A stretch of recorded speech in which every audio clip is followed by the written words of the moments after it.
The Gatemen look to right the ship today here at Guv Fuller Field in Falmouth, Massachusetts. Ethan Eibe and Kyle Marchak with you on the Gatemen Baseball Network pregame show here on Cape League TV. The Wareham Gatemen, after losing yesterday to the Falmouth Commodores at home, looking to get back to their winning ways that they have done so much this year. Currently still at the top of the West Division at 14-7-1. Falmouth, though, a surprising game yesterday, winning 5-3 over across the bridge. Yeah, they just put everything together. A team that's bottom half of the league in pitching and midway through the league in terms of hitting. The bats were tip-top shape, and then they had their best pitcher in the mound in Gage Wood. For me, what I notice is that the Gatemen, a very aggressive offense, team that likes to swing first pitch, but it was to their detriment yesterday, not seeing the fastball out of the Arkansas right-hander. I counted off the top of my dome, if I'm correct, it should be 5 first pitch putouts throughout that game. So maybe a little bit less of that would be nice today. We'll see what happens. In that one, it was Murph Gray who got it started with an RBI double, and Yohan Desro at the end of the ball game, a 2-run shot, his second of the year.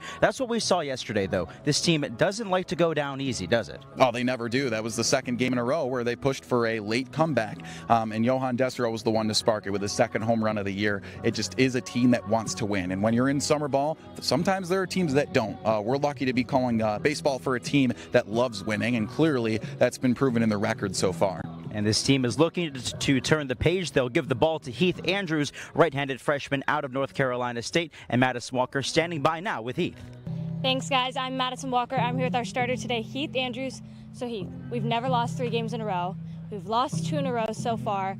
How are you hoping to start off this game to kind of get some runs on the board for the other team, hype them up, make sure we're scoreless? Talk to me about that. I'm going to do everything I can to let my defense work for me. So just putting them in positions to, have the best chance to win is what I want to do. So. How are you going to kind of bring the energy to the team? Like when you get off the mound, I need some punch-out celebrations or something. Give me something. Maybe. I don't get many Ks, so if I get a punch-out celebration, or if I get a punch-out, I'll definitely, hype up the team for that. So. Well, we got to see this team yesterday. You watched their lineup. Is there anything you're going to do to change your performance or your pitches after kind of watching them? I don't think so. I'll do what strengths I have, and I work towards that. So I'll do everything I can to win, let my defense play. So, yeah.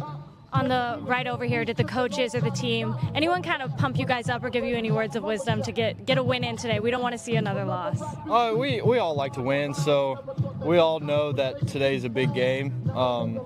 So I think everyone wants to win, so that not really.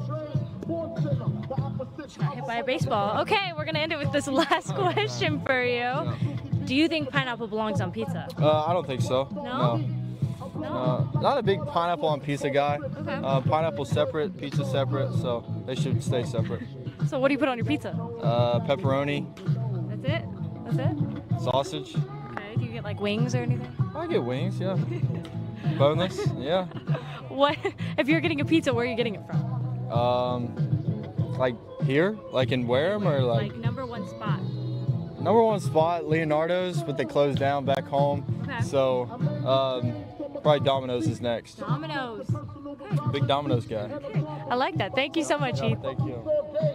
Thanks, Madison. Yeah, Heath looking for another nice start. He tossed 3 innings, a couple of earned runs allowed on July 6th against the Brewster Whitecaps. He'll be going up against Parker Coyle out of Arkansas. 4 earned runs this year and 12 1/3 for him as well. So another Arkansas guy. We'll see if maybe the Gatemen can hit him around today, huh? Yeah, again, another guy who's pretty much at the top of their rotation. Of no disrespect to Falmouth, but a team that's just putting together the best part of their roster this year. Coyle and Woods, their 2 best pitchers by a very large margin. So once again, the Gatemen facing a tip-top pitcher from the Commodores today. We'll see if they see that fastball early. Gatemen have had some success here at Falmouth this year. They got their first win of the season right here at Guv Fuller Field back on the 16th of June. It was a 4-2 win, and Cole Lehman had a great start in that one. So with that, I'll ask you, Kyle Marchak, for your hitter to watch. All right, it's going to be a tough one, but I know last time we were at Guv Fuller Field, Jace Reinhardt had a 2-hit day to foreshadow a good season for him. He's hitting in the high 270s right now. Although he went hitless yesterday, I think today's his day.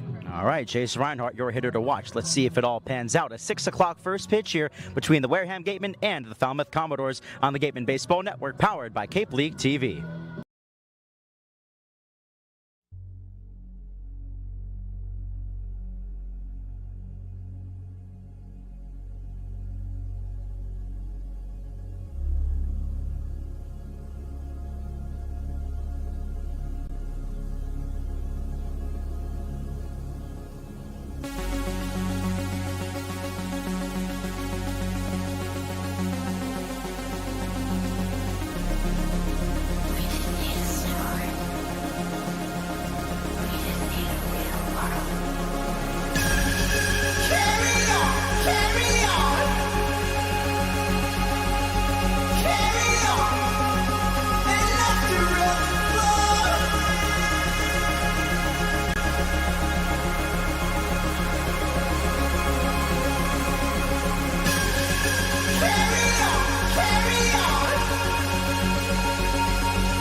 Retire colors.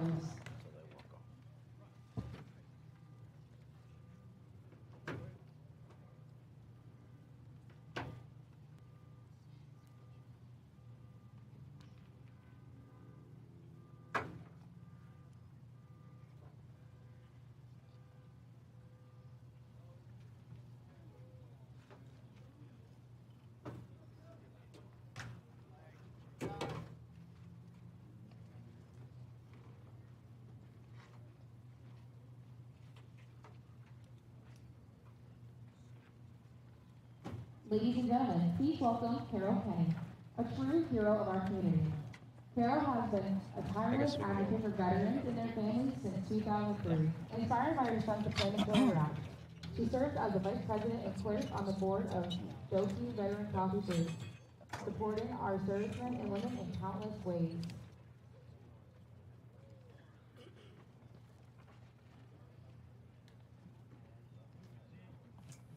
On a Friday night from Falmouth, it's the Wareham Gatemen and the Falmouth Commodores set to do battle here from Guv Fuller Field. Ethan Eibe alongside Kyle Marchak on the Gatemen Baseball Network, powered by Cape League TV.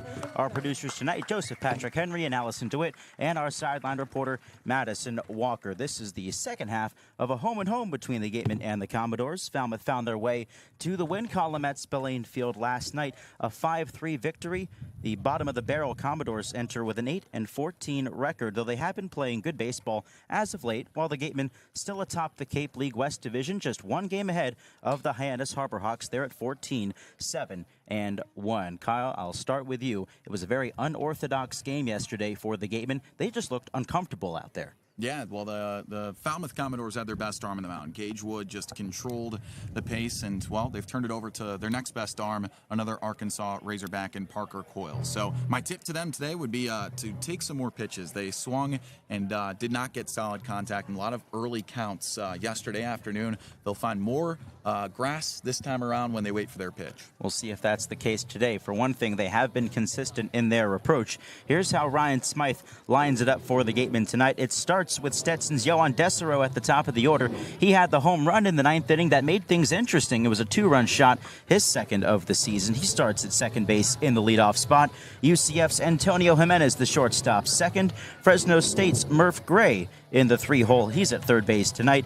It is Reese Chapman out of Tennessee in the cleanup spot. He's the DH. The catcher tonight out of Clemson is Jacob Jarrell. He bats fifth. Eli Putnam out of Davidson, back in the lineup for the first time in 5 games, is in the 6th spot. He starts at first base. The left fielder, West Virginia's Sam White, batting 7th. Michigan's Colby Turner in right field, batting 8th, with Louisville's Michael Lippy in the 9th spot in center field. The Gatemen send Heath Andrews to the mound today. The NC State product will appear in his 4th game, a 3.0 ERA. To this point in the season, he's allowed 2 earned runs over 6 innings. He made his first start 6 days ago against the Brewster Whitecaps, tossed 3 frames in this one.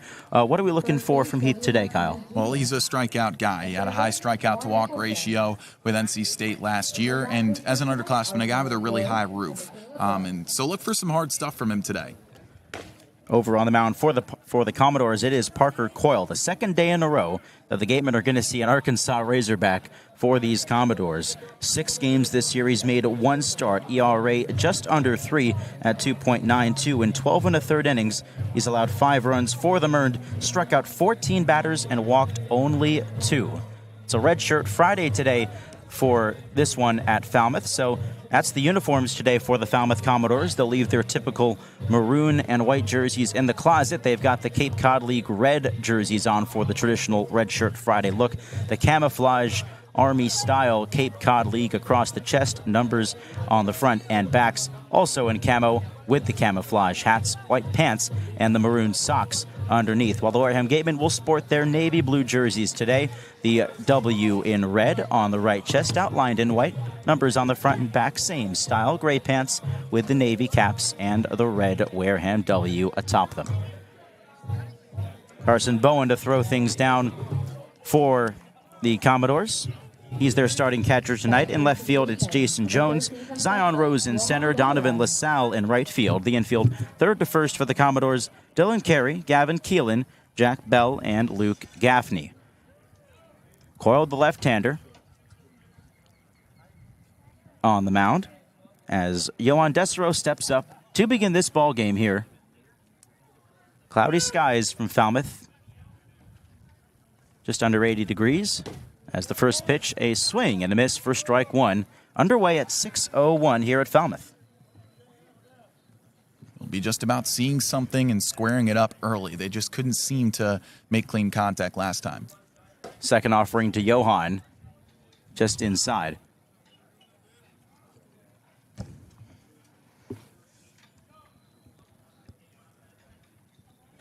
The 1-1 pitch. Chopped up the first base line. This will trickle foul. Goes right outside the first base coaching box. There's Cody Doyle. Actually, that's Charles Gravitt coaching first base today. Interesting. Maybe he rotates with Cody more often than we realize. It's the first time I've seen Charles down there.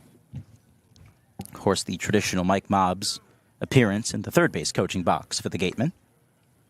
1-2 to Johan Desero. Coyle delivers. Swing and a miss. A ball in the dirt. Applying the tag, Bowen to complete the strikeout. He dispatches Desero for out number one. Well, a positive from that is that he took a pitch low, that he didn't need to chase. That one, 2-strike count, had to be aggressive on anything close and just couldn't come up with it. But it's, more at bats, more pitches. You're going to get the timing right with this guy who has a changeup that just darts. Gatemen got it done here at Falmouth the second day of the season. They got their first win here in 2024 at this ballpark. Antonio Jimenez climbs in and grounds one foul, just avoided Murph Gray in the on-deck circle. So 0-1. It was a 4-2 triumph for their first win of the season. Cole Lehman had the start in that one. His debut was a gem. See what Heath Andrews has for us tonight as Jimenez takes one that dips inside and low. 1 ball, 1 strike. Base is clear. 1 away in the top of the first, just underway at Guv Fuller Field. Left-hander deals, and Jimenez gets a piece, fouls it off to the right.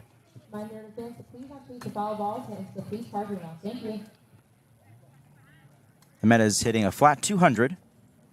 13 hits and 65 trips to the plate. That average has climbed as of late. He was in the sub-200s for a couple of games there. 1-2 on the way. Misses out, 2-2.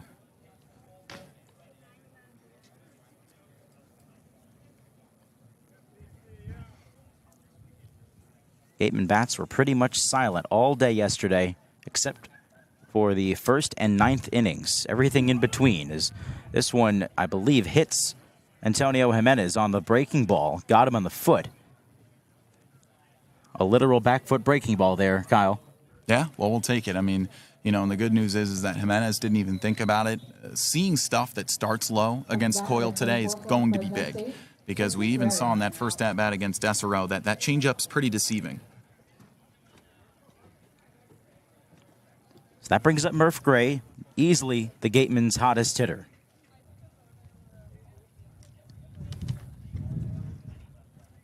A .333 clip entering play. An RBI again last night. Maintains the team lead in that category with 17 as he takes a strike.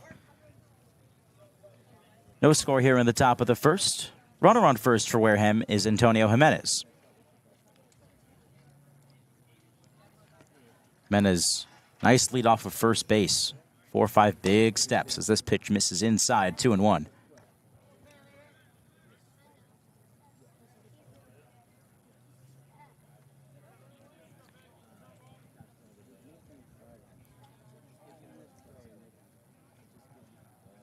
One from the left-hander.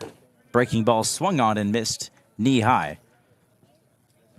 Tailed inside as well. 1-2 to Murph. Not too far removed from his most recent power surge. Had a couple of games where he tallied 3 home runs combined. Pickoff play to first. Jimenez steps back.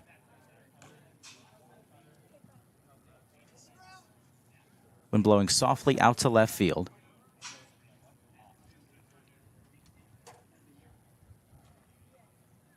One, two. Off the end of the bat, just got a piece to stay alive.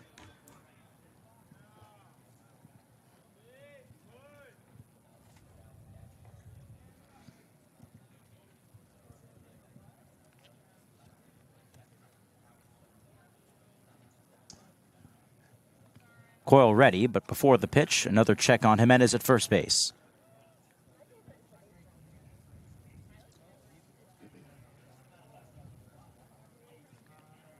Coyle, a tall left-hander. Another foul ball at the plate. Murph Gray battling up there, still with a 1-2 count.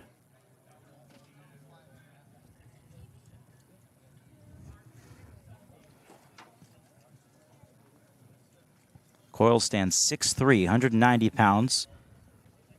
Oklahoma native. Calls Arkansas home for college. 1-2 again. Off the plate. Nice take from Gray.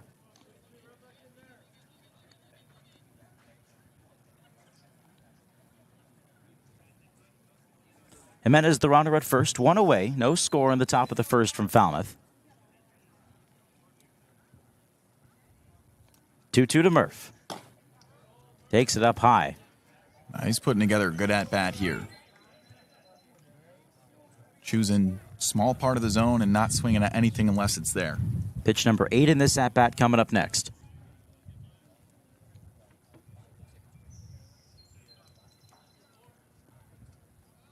Payoff pitch. Hammered foul down the left side.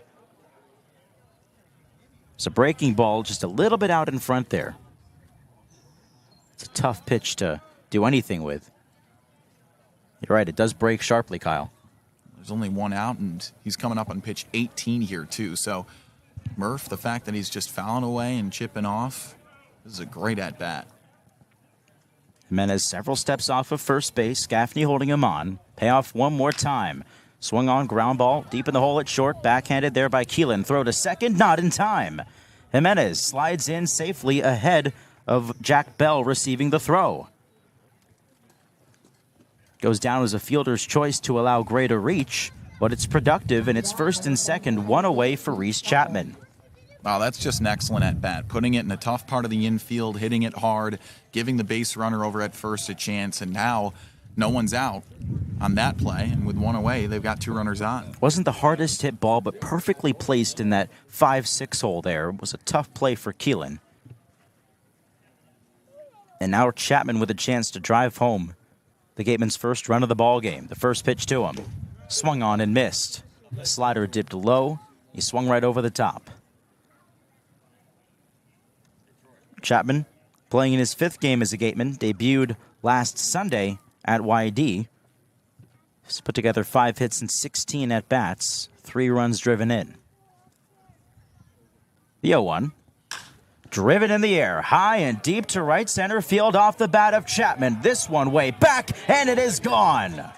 Reese Chapman. A 3-run bomb to right center field, and the Gatemen are off to the races. 3-0 at Falmouth.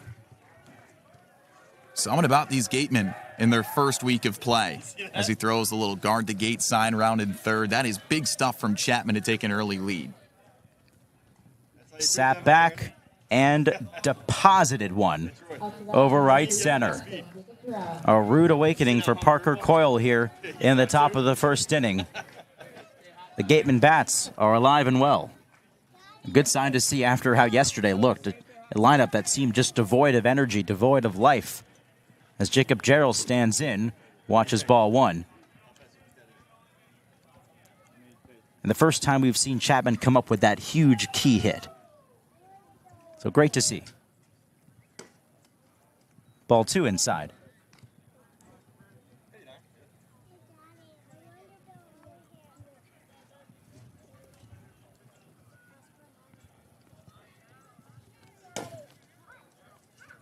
Back-to-back-to-back pitches miss inside to Jacob Gerald. It's a 3-0 count.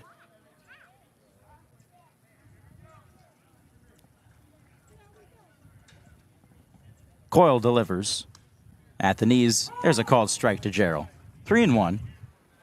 The Clemson backstop, hitting .231 entering play.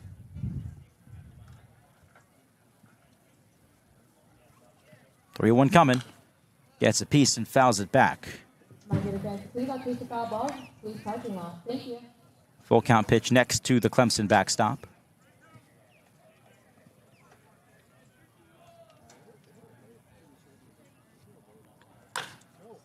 This one rolled foul up the third base line, still 3-2. Nice crowd starting to form here at Guv Fuller Field. Fans in the bleachers down the lines, both lines in fact. Payoff pitch again, swing and a miss. Nice job by Coyle to recover after going down 3-0. He comes back to K up Gerald. Well, Gerald just swinging under that fastball a little bit, one that has some late life on the inside part of the plate, got his hand stuck a little bit. That's a well-placed pitch to finish off Gerald.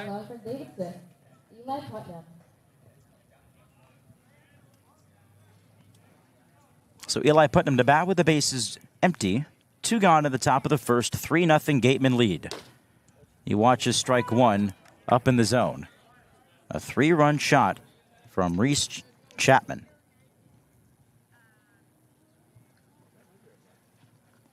Second offering to Putnam, scorched to short. Diving stop there by Keelan on his feet. The throw is wild, and it gets by the first baseman. Putnam on his way to second. Ball is ruled out of play, so Putnam awarded second base on that.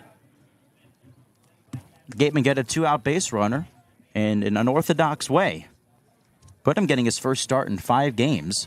He finds himself at second base here. Yeah, we'll take it. I mean, he's not going to get the hit on that, but you smack the heck out of the ball and walk away with a couple of bases. You got to feel good about that.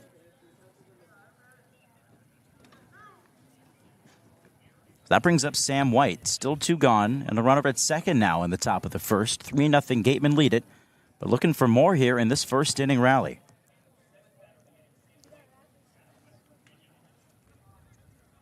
First pitch to him. Off the end of the bat, foul down the left side. That was a tough play there for Gavin Keelan, but he made a terrific diving stop on a ball that was just scorched by Putnam. Just couldn't come up with the throw. Yeah, I think he just kind of rushed the throw a little bit. They do award a single to Putnam, and the error as well.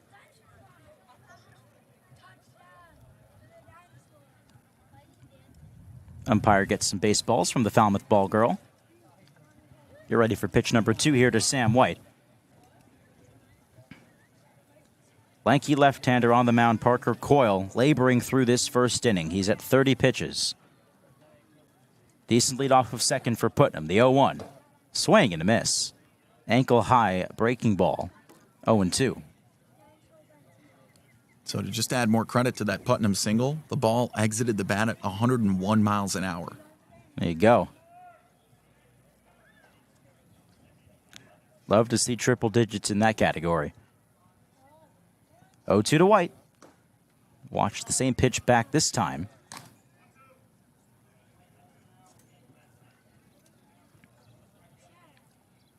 Colby Turner on deck if the inning extends for him.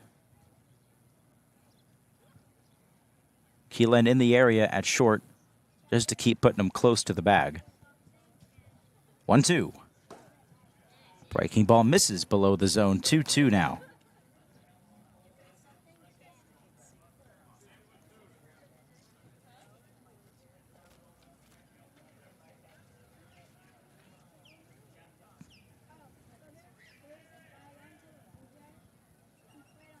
Coyle looks at second and deals. Breaking ball chopped to first. This one picked up there by Gaffney. Throw to Coyle covering the bag, and that's in time.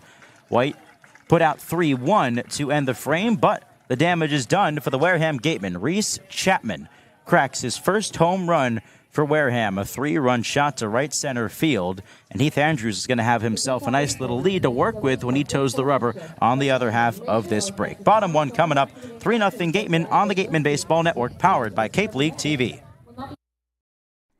Whatever your technology needs are, Secure One can help. Learn more at SecureOne.com. SecureWON.com. The Wareham-based AD Makepeace Company, founded in 1854, is North America's largest cranberry grower, the largest private property owner in eastern Massachusetts, and a recognized leader in environmentally responsible real estate development and stewardship. For 170 years, AD Makepeace Company has supported community events and organizations like your Wareham Gatemen. Visit admakepeace.com to learn more. Attention baseball fans, are you ready to hit a financial home run? PCT Federal Credit Union is here tonight to make your dreams of home ownership and driving off in that new car a reality. Their unbeatable low rates on mortgage and auto loans are a win for everybody.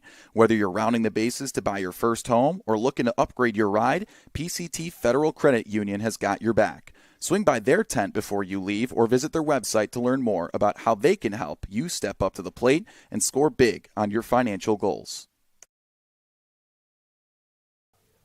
The AD Makepeace Company also owns and operates Reed Custom Soils, the area's leading manufacturer of custom soils, including CU structural soil and Rooflight certified green roof media. Reed Custom Soil is also a manufacturer and distributor of baseball infield mix and conditioners.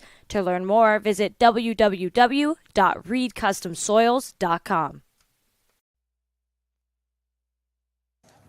Back here in the bottom of the first inning from Guv Fuller Field at Falmouth. Gatemen off to a hot start. It's 3-0 as we go to the bottom of the first. Here's how Jeff Trundy lines up his Commodores tonight. Zion Rose in center field leading off. Gavin Keelan, the shortstop, second. Luke Gaffney at first base hitting third as Heath Andrews deals.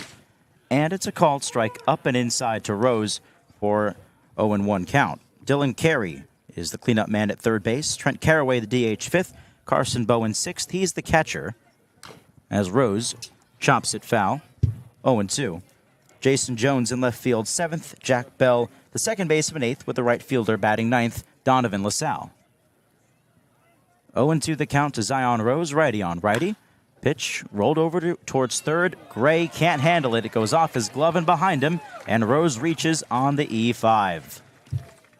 A routine ground ball to third. It just ate up Murph Gray right there. Well, sometimes you got to watch the ball hop by hop, and to Murph Gray's credit, that ball just took a wicked, weird hop at the last penultimate beat there before getting to him. So leadoff man aboard for the Commodores as Gavin Keelan of Louisville steps in. Andrews a pickoff throw. Rose back. 3 runs on one swing of the bat. Belongs to the Gatemen tonight, the DH. Sometimes in right field, Reese Chapman. First pitch up and outside, ball one to Keelan. Deep drive out to right center field.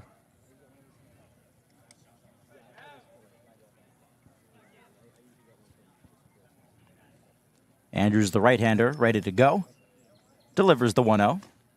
At the knees, he gets the call, evens the count. Andrews, an impressive freshman out of North Carolina State, making his second start. Last saw him 6 days ago against Brewster.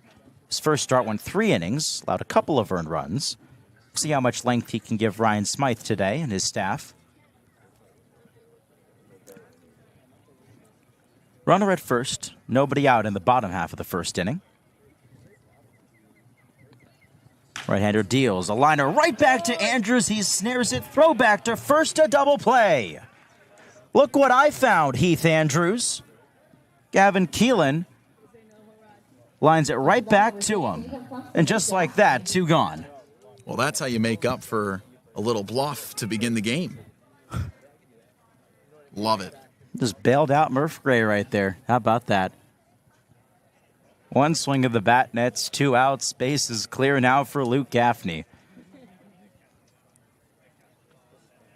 As Gaffney takes a strike. That line drive right into Andrews' follow-through. His glove just kind of hangs out right around waist level, and it just, bang, right in there.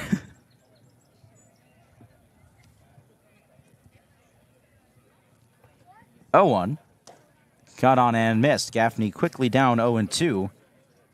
He was the big bat in yesterday's game for Falmouth, that 5-3 win at Spillane Field. 3 hits, a triple shy of the cycle, and he slugged his first home run of the season to left field. 0-2 from Andrews.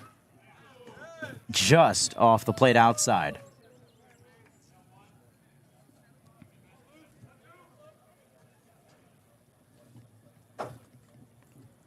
Righty against the righty. Andrews has the sign from Sam White. He winds and delivers. Breaking ball swung on and missed. Heath Andrews through a nice bottom of the first inning, and his own defense helping him out. How about that? We'll go top of 2. It's still 3-0 Wareham on the Gatemen Baseball Network, powered by Cape League TV.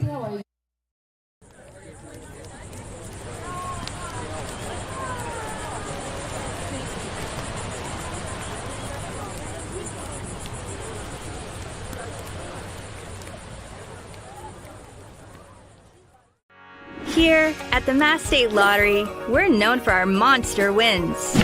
But there's no bigger win than the $1 billion we provide each year to support all 351 cities and towns in Massachusetts. In our game, we know that supporting local businesses and helping communities is how we all win. Because at the lottery, we're all playing for the home team. The Mass State Lottery. Welcome to the state of winning.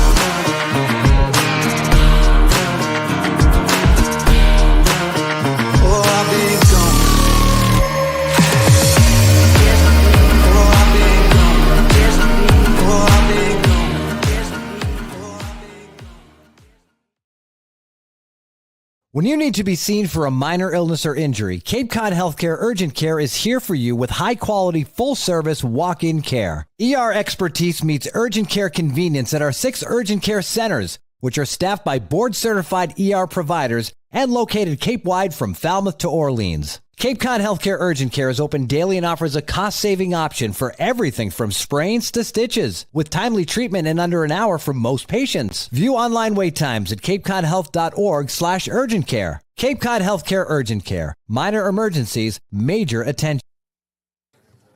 Back here in the top of the second inning, Colby Turner at the plate. He takes ball 1 down low. 3-0 Gatemen here in the top of the second inning. Ethan Eibe and Kyle Marchak with you on the Gatemen Baseball Network. Left-hander Parker Coyle delivers, and a ground ball 3 hops into the glove of Gavin Keelan. Throw to first, and unable to dig this one out, Luke Gaffney. Turner reaching. It's a low throw. Gaffney, though, I think should have been able to handle that one, and Turner reaches. Well, I didn't want to say it until it was necessary, but this is a competition between 2 of the worst defenses in the league. This is true. Gatemen currently 9th. They've been 9th and Falmouth 10th for quite some time now. They haven't exactly been trading places, but they've been at the bottom of the barrel in that department. It is ruled an error on the throw from Gavin Keelan, so fortunately for him, that's his second error of the ball game. It's a pickoff play, Turner back. So that's how the Gatemen get their first runner here in the second inning. As Michael Lippy stands in. 9-hole hitter for Wareham, cuts and misses for strike 1.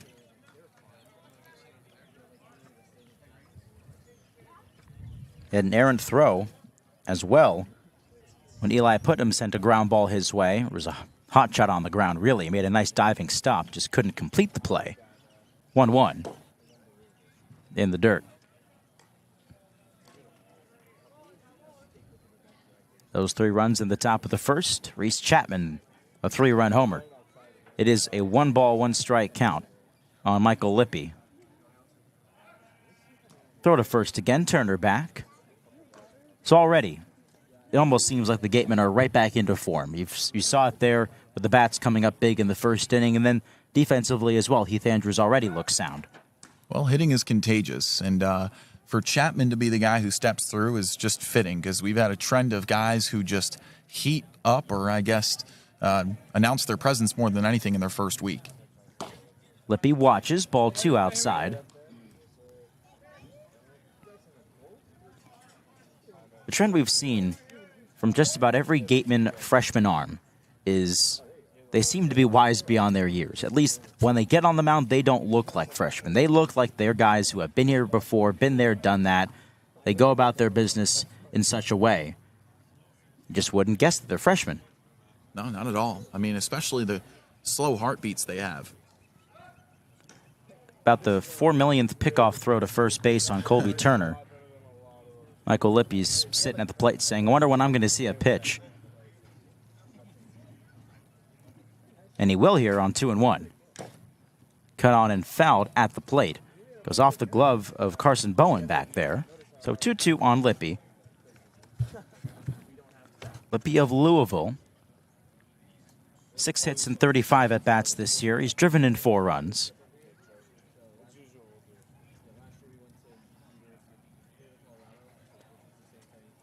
Two on the way. Avoids chasing the high one there from Coyle in a full count. And we've seen more patience already through just 1 turn through the order.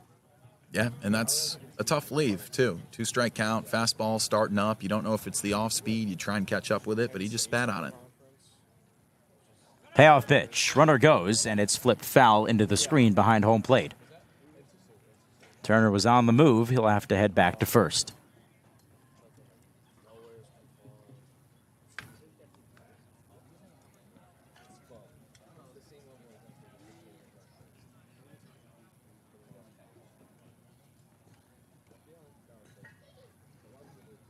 Coyle's had some long at-bats today. He deals the payoff again. Swing and a miss. That time around, Lippy couldn't hold up on the high cheese, and Coyle has himself strikeout number 3. All right, Willie gives Dessereau the look as he turns it over to him. And, well, Dessereau had to deal with the up and down change in his first at-bat. So back to the top of the order for the Gatemen.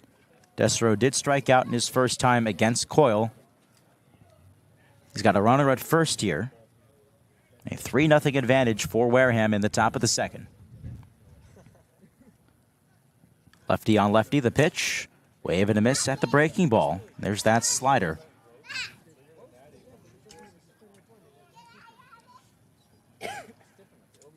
Coyle rocking the high socks.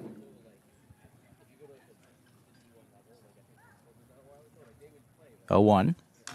Fouled back.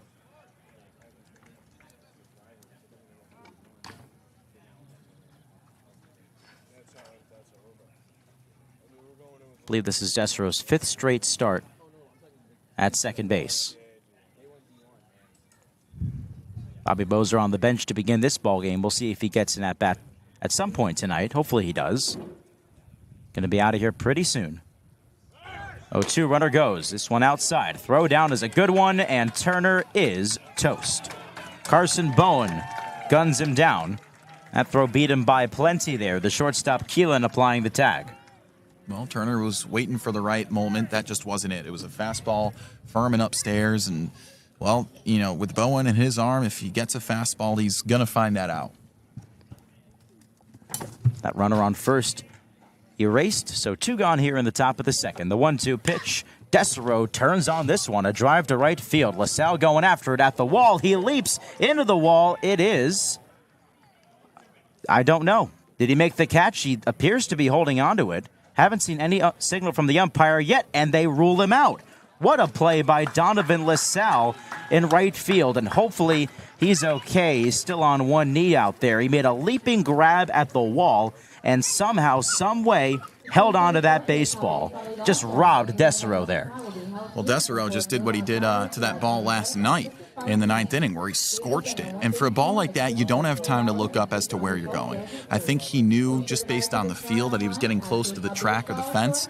But clearly, by the way, he made a sparing catch right there. He had no idea that the fence was going to be right there. We'll hang a star on that one for Donovan LaSalle as they continue to treat him out in right field. We'll step aside here for the moment. Gatemen come up empty in the second. Bottom 2 coming up. A 3-0 Wareham lead from Guv Fuller Field in Falmouth on the Gatemen Baseball Network, powered by Cape League TV. For a good piece of glass, call Abby. Located at 3 Tyler Avenue in East Wareham, call Abby Glass and Locks about getting a free quote for your windows, doors, locks, and other glass needs. Mastria Auto Group. Whether you need sales, parts, or service, call Mastria Auto Group for all your Kia, Cadillac, Mazda, VW, Subaru, and Nissan needs. Mastria delivers. www.mastria.com. Legacy Insurance has been servicing Wareham and the surrounding area since 1980. Call Legacy Insurance for all your insurance needs at 508-295-1315. Legacy Insurance, your hometown agency. Looking to buy or sell real estate in the South Shore, South Coast, or Cape Cod area? Joanne Stevenson has been selling Massachusetts since 2000. Specializing in residential real estate, she is a part of the #1 Berkshire Hathaway Robert Paul team. Whether you are looking for your first home, vacation home, or relocating, call Joanne Stevenson, your local Wareham agent, for all your real estate needs. A proud sponsor of the Wareham Gatemen. We return to play here in the bottom half of the second inning from Guv Fuller Field in Falmouth. It's a 3-0 advantage for the Wareham Gatemen here as they look to get back to their winning ways, dropping 2 in a row for the first time, or check that, for the second time in 2024. But even then, it's only twice that's happened this year, Kyle. Yeah, I mean, crazy stuff. But the Gatemen, sometimes inconsistent, most of the time the same team every day. So it's interesting to see that. Good news to report on Donovan LaSalle, the right fielder who made a terrific leaping catch, crashing into the wall to rob Johan Desero to end the previous half inning. He was definitely in some pain after that play, but left the field on his own power. So hopefully he can continue in this ball game. For now, we'll focus in on Dylan Carey, leading things off for the Commodores against Heath Andrews. And the first pitch at the knees, a called strike. Breaking ball there from Andrews has been his bread and butter as of late. Got the strikeout of Luke Gaffney with the same pitch. 0-1. Breaking ball in the dirt evens the count.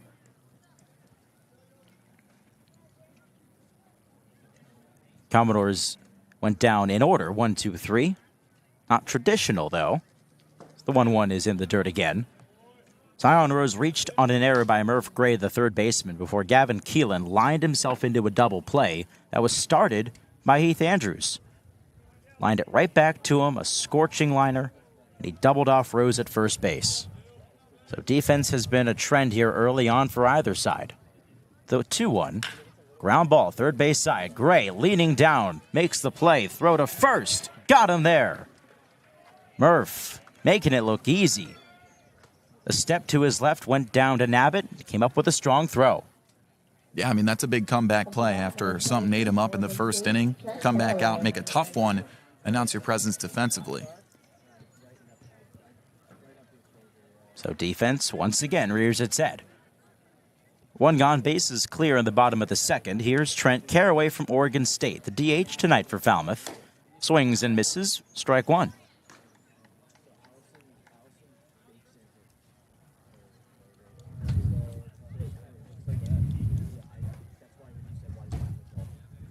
This one outside. 1-1 on Caraway. He'll be followed by Carson Bowen. If anybody reaches, it'll be Jason Jones. 1-1 deal. Wave and a miss at the slider there. Andrews has been attacking hitters to this point, that's for sure. 1-2 coming home. Tapper towards short. High hop there for Jimenez. Picks it. Throw to first. Out number 2. Putnam secures it. Jimenez looking as smooth as ever at shortstop. Man, he just plays a beautiful shortstop. It's a big athletic body and definitely not the easiest position to field, but he just finds his way to the ball and is so crisp in the transfer and then the throw, which can sometimes be the toughest part. So Carson Bowen steps in with the bases empty and 2 gone. A 3-0 Gateman advantage here in the bottom of the second inning. Heath Andrews looking good. He deals to Bowen. Up high for ball 1. Another righty-righty matchup. Bowen out of TCU. One of the better hitters average-wise for Falmouth. A .313 clip. Breaking ball in there. 1-1. Commodores lineup that has not been producing to their liking through this point in the season, though they have been hot as of late. Wave and a miss off balance there. 1-2.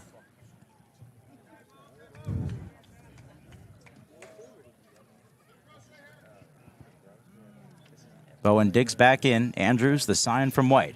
1-2 coming. Lays off the off speed. Evens the count at 2-2.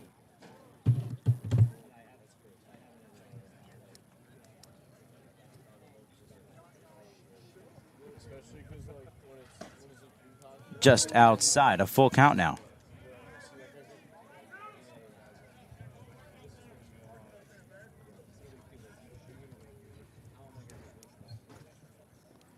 Andrews ready to roll the payoff pitch. Wave and a miss. 1-2-3 inning for Heath Andrews. He has just been dialed in today through a couple of innings here. A 3-0 lead for the Wareham Gatemen as we go to the top of the third from Falmouth. And I guess we're doing Gatemen Grubs like right now, guys? Okay, so that's what we're going to do here in between innings 2 and 3 as we welcome the third member of our broadcast crew to Gatemen Grubs here, Madison Walker. Great to have you as always. And guys, what do we have here? I have not been informed as to what this is. Blue raspberry, cherry.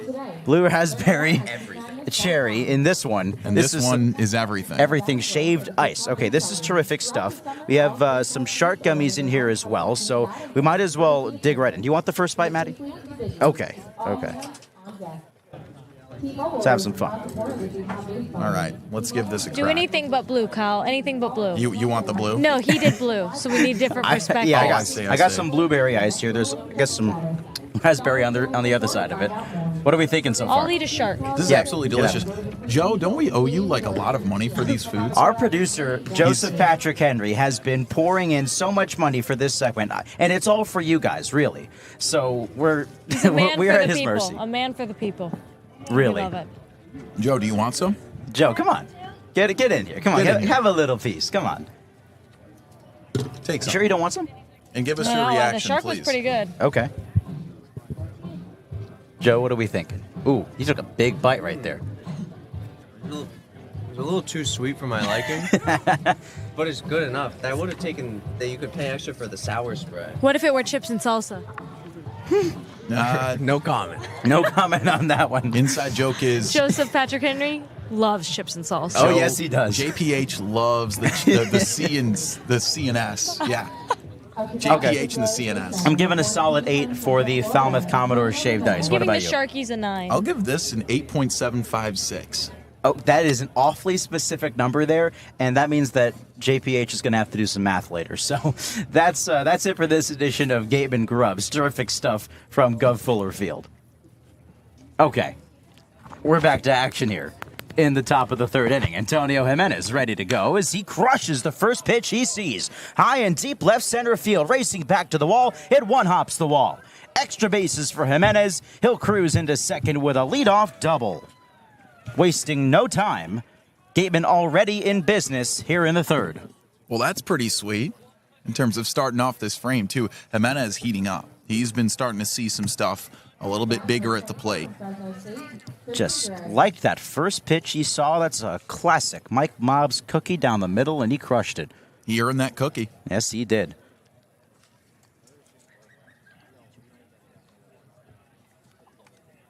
That brings up Murph Gray.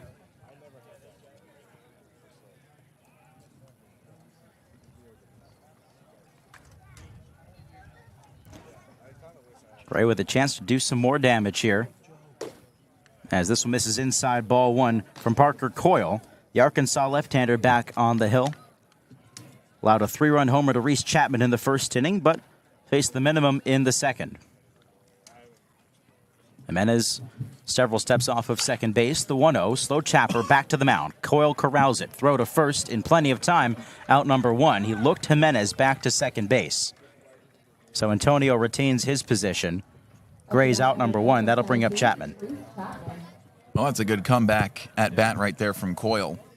Got him to swing over the changeup, placed it perfectly, and tunneled it well with that fastball that he's been tossing up a lot today.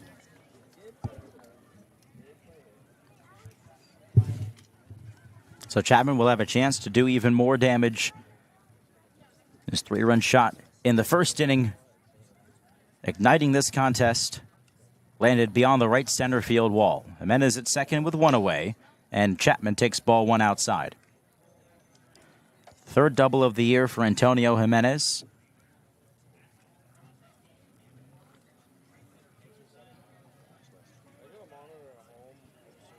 Cole, a long look in for the sign. Lefty on lefty here. The 1-0. Wave and a miss. Breaking ball outside. Went for the chase.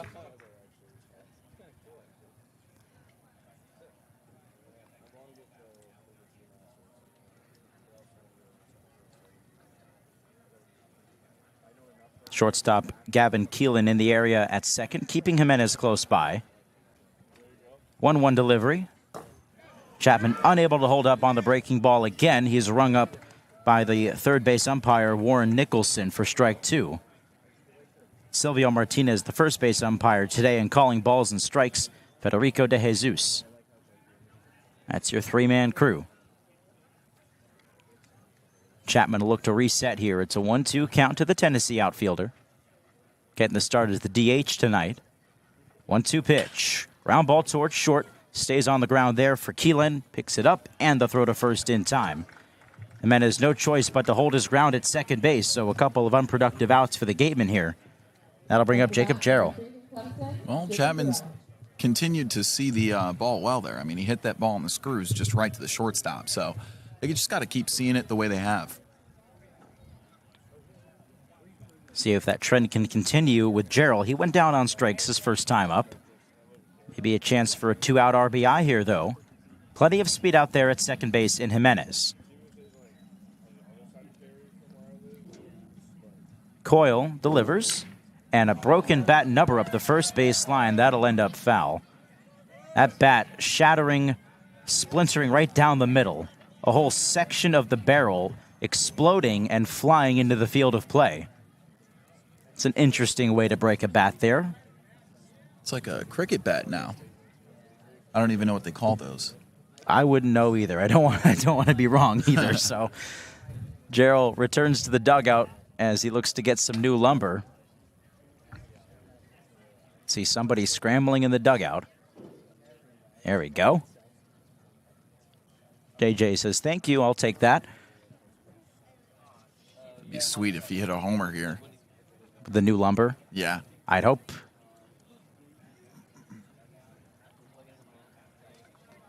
It's probably one of the team bats as well. I think I see a Gateman sticker on that bat. Jimenez at second with 2 gone. It's a 3-0 Gateman lead in the top of the third inning. Coyle looking to get out of this jam, though. The 0-1. Jarrell, a high fly ball out towards center field. The ballpark will hold it. Zion Rose crashing in and makes the catch on the run for out number 3.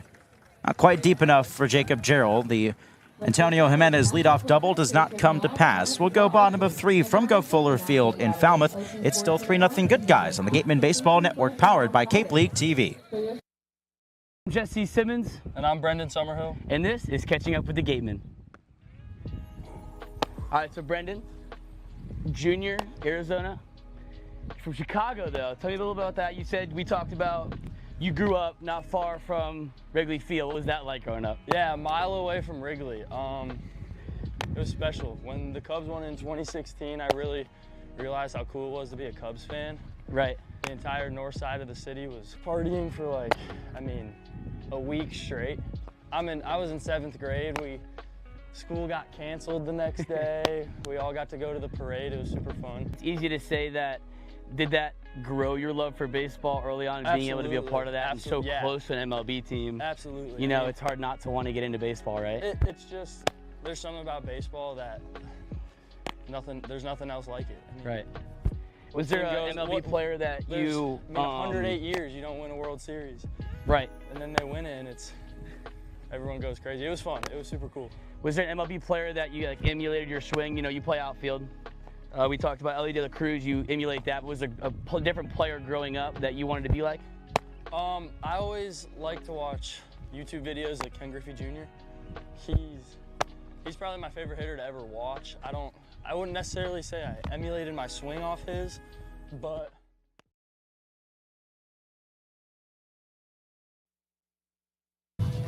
Bottom 3 on deck from Guv Fuller Field in Falmouth, Massachusetts. Ethan Eibe and Kyle Marchak with you on the Gatemen Baseball Network, powered by Cape League TV. And the Gatemen off to a 3-0 start here in this one as they look to get back to their winning ways. Lost to Falmouth yesterday at Spillane Field, a 5-3 final. Day before that, they dropped one at home as well to the Cotuit Kettleers. So losing back-to-back games for just the second time this year, Gatemen still at the top of the Cape League West Division, and they sure would like to stay there. As Heath Andrews deals to Jason Jones, taps the first pitch up the third baseline, picked up in fair ground on the backhand by Gray. Throw to first, a long one, but it's there in time. Nice play by Murph Gray for out number 1. Yeah, a couple of pick-me-up plays over at third from Murph. Man, he's looking sharp. The infield in and of itself has really picked it up the past couple of days. Absolutely. That error for Gray, an aberration. He's looked great out there today regardless. As Jack Bell steps in, takes the first one down for ball one. Heath Andrews has faced the minimum here through 2 1/3. Only base runner reached on an error, and Zion Rose, he was the leadoff man in the first. The 1-0. Fastball right down the heart of the plate. Jack Bell out of Texas A&M. He'll be followed by Donovan LaSalle. Wave and a miss. 1-2. He tunneled that off speed perfectly, kept it on the outside part of the plate, started it up. He thought he was getting the fastball. Heath comes home and misses down 2-2.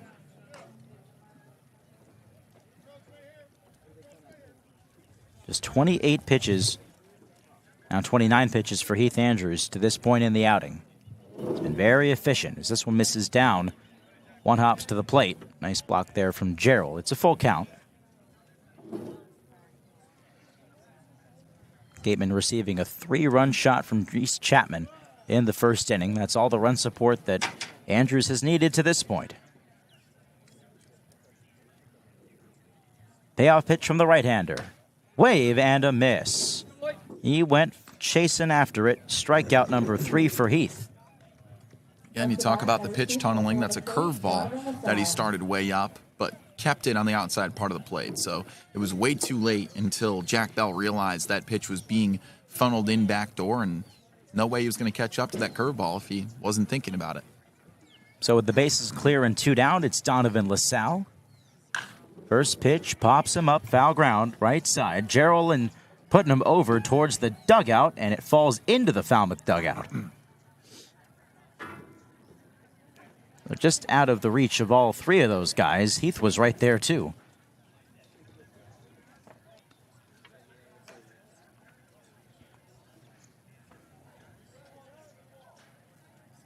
Heath giving it a look just because why not? I mean, he's already proven he could field his position. He caught that line drive right back to him in the first inning. If he can do that, he can do just about anything. 0-1 the count to LaSalle. Good to see him back in there after he was roughed up defensively. He drives this one out to left center field, drifting over Sam White, has a beat on it, and makes the catch. Another 1-2-3 frame for Heath Andrews. He is now retired 8 in a row. We'll go top of 4 from Guv Fuller Field in Falmouth. It's still a 3-0 lead for the Wareham Gatemen here on the Gatemen Baseball Network, powered by Cape League TV. Welcome into our first edition of the Wareham Walk-Off in 2024. And our first guest, as we get to know you, is Tony Pluta, a right-handed pitcher out of Arizona. You ready to roll? Let's do it. Let's do it. All right, Tony. Well, you're from Chicago, so what brought you out west to Arizona? So my recruiting coordinator at Arizona knew my high school coach really well and knows that whole area very well. So it's just kind of how I got connected with them. Gotcha. So they reached out to you in high school. You told me you topped out at 95 in high school, so pretty easy to get noticed? Yeah, that definitely helps. But, you know, going to all the tournaments and all that kind of thing helps. Okay, well, on top of that, you've developed some accolades in your short career in college baseball so far. You were in the Northwoods last year, and then college ball treated you well in 2024. Your spring was pretty fun. How about that Pac-12 championship? What was that like? It was amazing, especially being the last Pac-12 championship. It was an awesome feeling to win the last Pac-12 game ever. Yeah, and then Brennan Summerhill, your Gateman teammate, hit the walk-off. So is it cool to share that moment with your Summer teammate as well? Oh yeah, it's great. Every moment with Summer is something special, so it's great to have a teammate like that. Speaking of Summer, you've been to a lot of different baseball destinations. This is kind of your first one for an extended period of time out east. Where does Wareham rank all time? It's pretty great. I mean, the Northwoods was definitely its own thing, but I love Wareham. It's a great spot to be. Yeah, it's been fun so far. We made it to home plate, so my final question for you, what's the goal this summer? Just pitch well, throw strikes, and get guys out. Awesome. Thank you, Tony. Thanks, Kyle. That's our first edition of the Wareham Walk-Off. We'll catch you guys next week.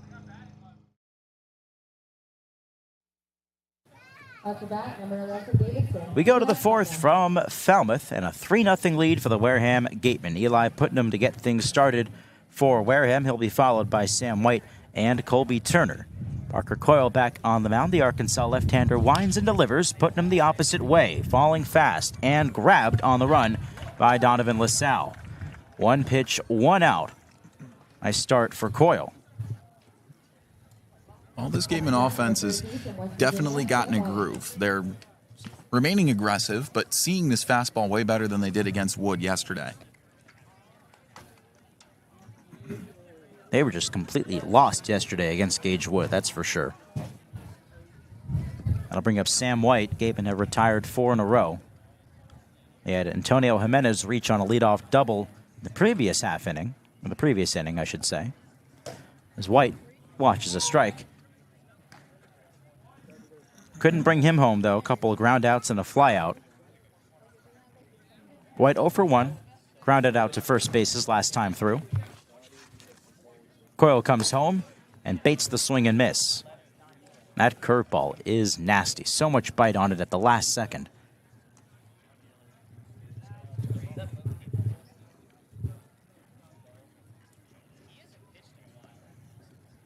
Oh, 0-2 delivery. Opposite way and foul from White.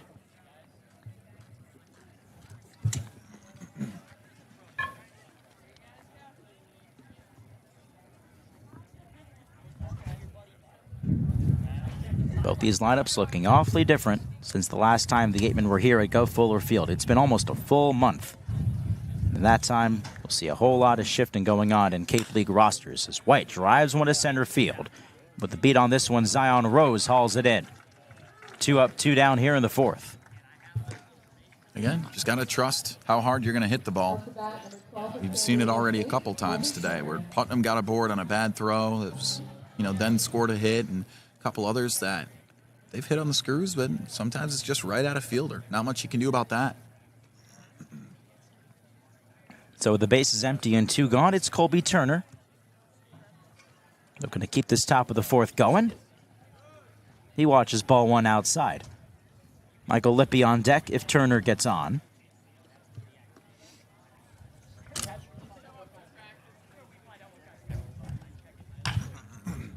Lifted in the air down the right side. Going after it, Gaffney. He'll run out of room. Fell in behind him there.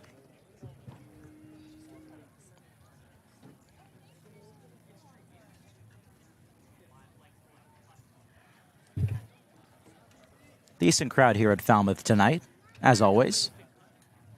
Plenty of fans set up down the lines. Lawn chairs galore. 1-1. Turner smokes it up the middle into center field for a 2-out knock. Just sat back on that fastball. You mentioned that earlier, Kyle. Finding that pitch, and he just found his right there. Yeah, well, he's a guy that's just been in and out of the lineup, but another one of those dudes that you give him ABs, and he's going to start hitting the ball, and that's definitely an example of it right there. Got the pitch he wanted and hit that one right on the screws. So here's Lippy. Runner at first, 2 gone in the top of the 4th. He cuts and misses at strike 1. It's a 3-0 Gatemen lead. 3 runs on 5 hits for Wareham. Commodores still without a hit tonight.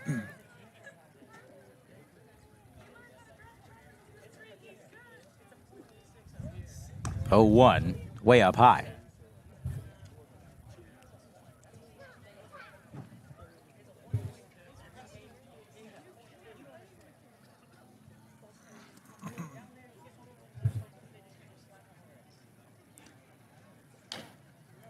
Lippy off the end of the bat. It dribbles foul. So 1-2 on the Louisville outfielder.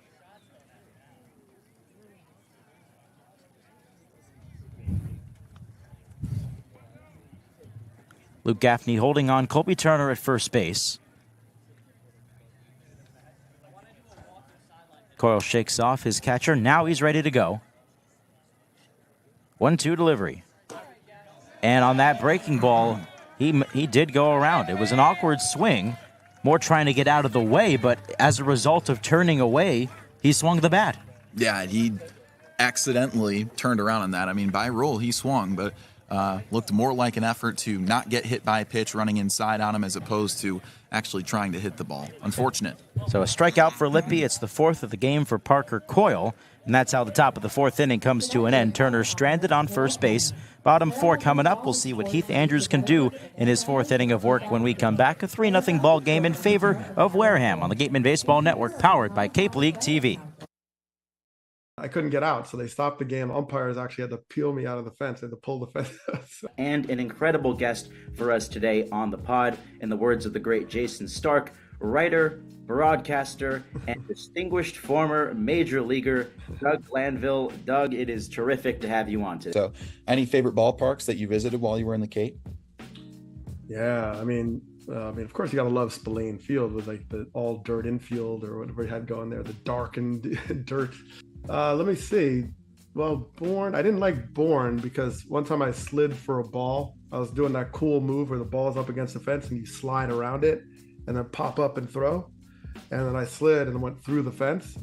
So my leg got caught in the fence and I couldn't do anything. I had to roll the ball to the right fielder and I couldn't get out. So they stopped the game. Umpires actually had to peel me out of the fence and to pull the fence. Oh my God. So that wasn't a good memory. So Bourne, the fog always rolled in there.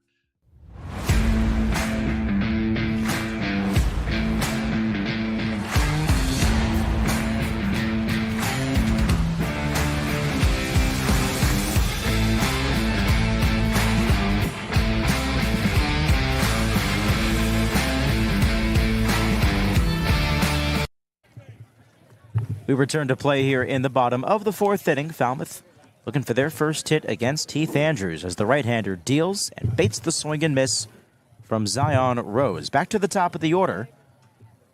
Andrews has faced the minimum. Rose, Gavin Keelan, and Luke Gaffney due up. 3-0 Wareham lead as there's a called strike 0-2. All three runs, one swing of the bat from Reese Chapman. Andrews working quickly here. Rose nubs it foul. It's off the padding on the backstop. Well, while Desiro's going to start next inning with his third at-bat of the day, Zion Rose digs in for just his second. I love it. I love it. That's been the pace so far for this one. Andrews shakes off White. Now he's ready. Fouled away. Still 0-2 on Rose, who reached on an error his last time up. Ended up crossed off on a double play ball. 0-2. At the knees, but just down.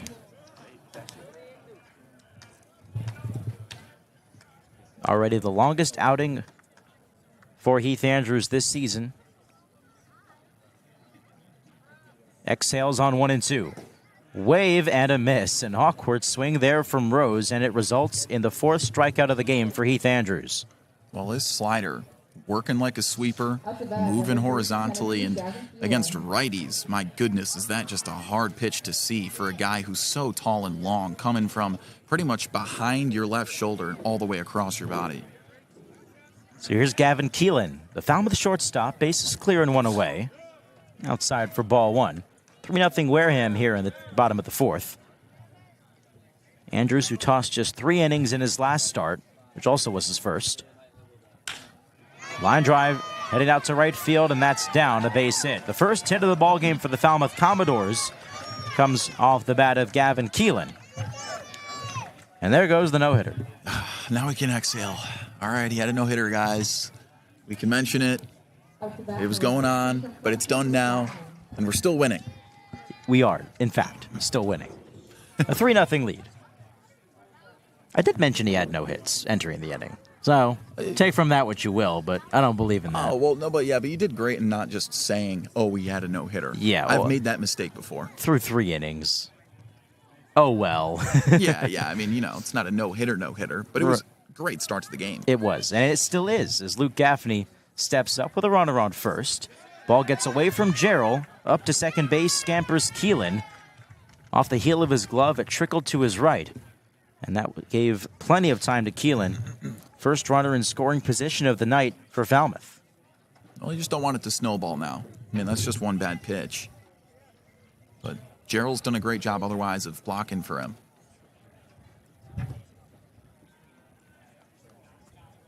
Got to be careful to this guy. Gaffney homered yesterday against the Gatemen. The 1-0.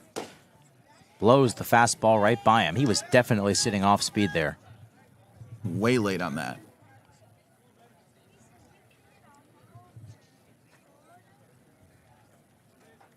Desiro at second base playing close to the bag. Keeps Keelan in the area. The 1-1. Tapper left side. Murph charging in, bare hands, throws to first. It's a wild throw, and this will result in a run. Around third comes Keelan. He'll score. Gaffney holding his ground at first base. The E5 results in the first Commodore run of the night. It's still 3-1 Wareham. Just a tough play there for Murph Gray, charging in on that slow roller. Tried to barehand and throw and really never got the grasp on it. Yeah, I mean, you got to feel the timing for it. Even if he got the throw off in time, it's not going to beat him there.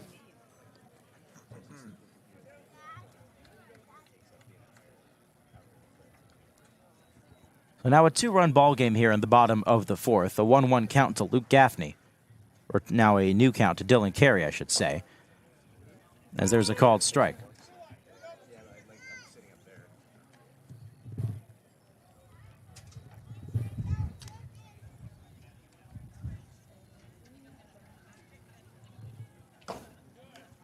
Outside 1-1 to Carey. Grounded out to third his last time up. See if Andrews can roll one here. Get out of this frame in a jiff. Putnam holding on the runner at first and Gaffney. Throw over, he's safe. They do award Gaffney the single. But the E5, the second error of the game for Murph Gray. 1-1. Down and out.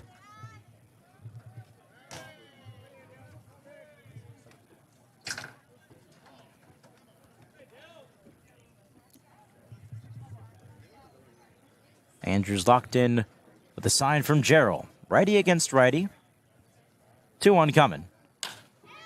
Pulled towards short, couple of hops for Jimenez. To second one. Desero's turn is in time. He did roll it. A 6-4-3 double play. And the Gatemen get out of the jam here in the fourth inning. Heath Andrews continues his terrific role in a 3-1 Gatemen lead. Now, let's bring in the third member of our broadcast team. Madison Walker, what do we got?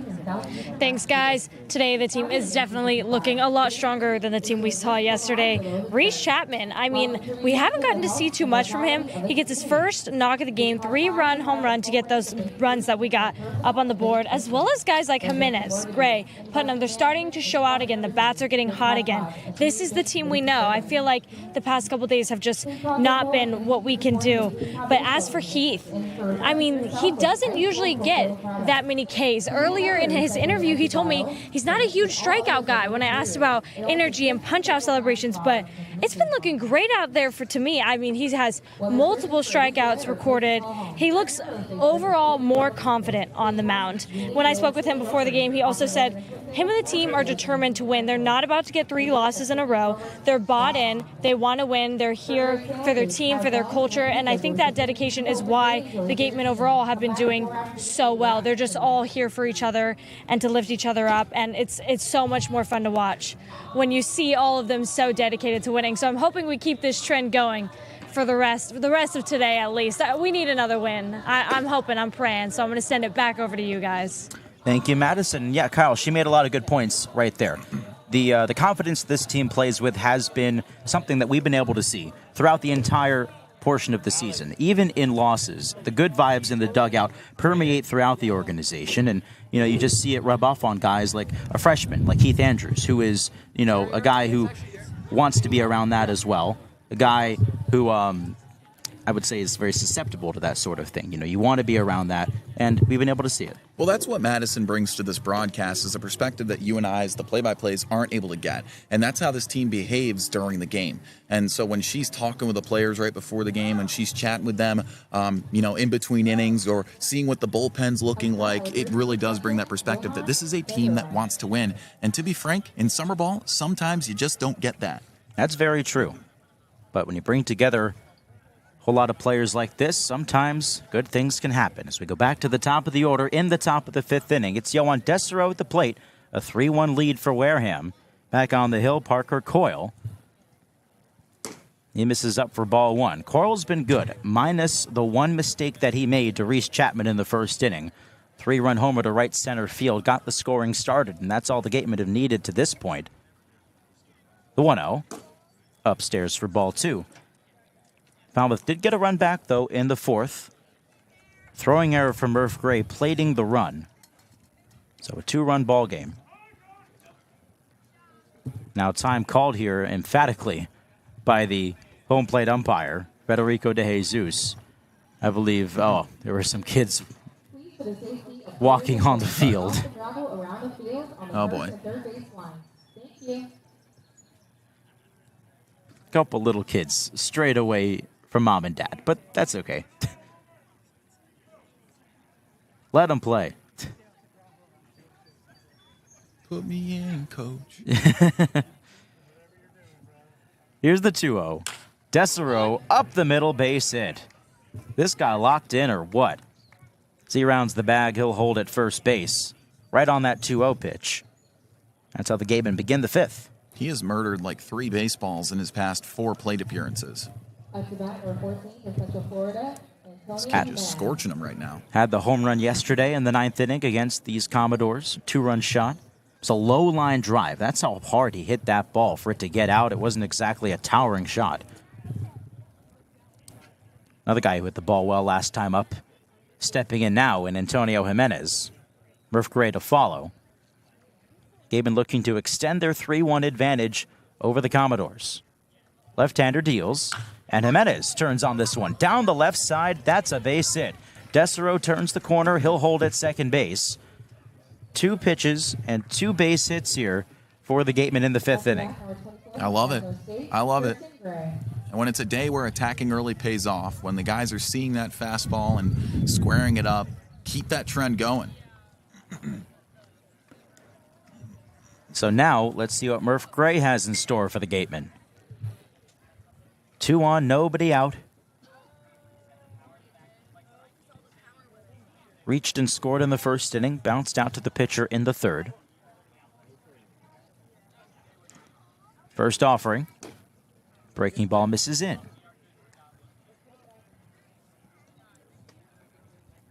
First time the Gatemen have had multiple runners on base in an inning since the 1st.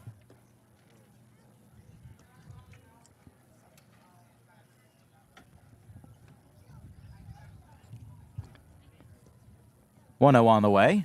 And Gray, jam shot, shallow center field. Keelan going out, and it falls right in front of him. Over to 3rd goes Desero. He'll stop there, and the bases are loaded for the Gatemen. A lucky bloop shot from Murph Gray, but he'll take it. Man, I hate it when we are on defense and a bloop shot drops. I just love it when we're hitting them. I wonder why, Kyle. Absolutely no bias involved. Works out that time for Murph Gray, and now it brings up Reese Chapman. We know what this guy can do. A 3-run shot in the 1st against this guy, Parker Coyle, out of Arkansas. Nice little SEC battle we've got going on here. Chapman out of Tennessee. Corner infielders in for the Commodores. First pitch at the knees and a called strike on the breaking ball. Nobody out, and Gatemen at every base.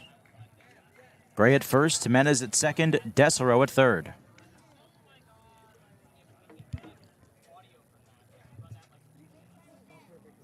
Oh, 1 deal. Misses up high. Chapman bounced out to shortstop his last time. Third baseman Dylan Carey playing a step onto the infield grass. 1-1. Tapped foul off the end of the bat. It hits the bricks behind home plate. Off the gravel on the 1st and 3rd base line, so the play is underway. Thank you.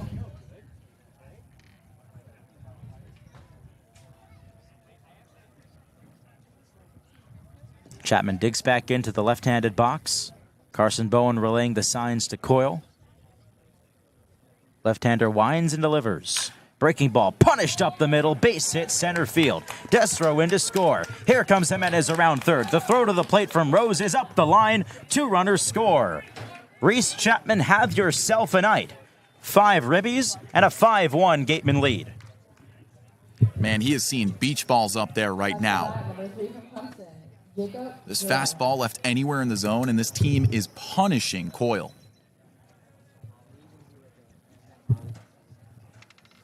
Four straight hits to open up this 5th inning for Parker against Parker Coyle. And Jacob Jarrell the man to come to the plate next. This kid has had some bad luck on his side at the dish recently, a dude who can hit the heck out of a baseball. So we'll see if this is just a meeting at the mound or if Coyle's day is done. Whatever it is, Gerald's got to get something here. Check that. It is a pitching visit for Mike Landry, and they are going to go to the bullpen here. Left-hander is warming up down the right field line for Falmouth. And they're going to send him in. So Parker Coyle's day comes to an end. He's still responsible for the 2 runners aboard. We'll step aside here for the moment. Gatemen in control, 5-1 here at Guv Fuller Field in Falmouth. We'll get you the new Commodores arm on the other side of the break when we come back on the Gatemen Baseball Network, powered by Cape League TV. Jesse Simmons. I'm Sam White. And this is Catching Up with the Gatemen. All right. Mr. Sam White. Yes, sir. West Virginia Mountaineers catcher infielder. It's good to have you today. Thank you for jumping on with me. Thank you for having me. I appreciate it. And so you had the chance to play for the Canadian Junior National Team. I did. Tell me a little bit about that, and being able to represent your country and where your hometown, not only in your country but now in the U.S. at a Power 5 school and here in the Cape Cod Baseball League. Yeah, I mean, that's probably the biggest honor I've ever had. I mean, representing Canada, I played Team USA, played Team Japan, Chinese Taipei, all that stuff. And I mean, that's the biggest honor you can have. I mean, every rep that I put in, that was basically for my country. Hockey. Yes.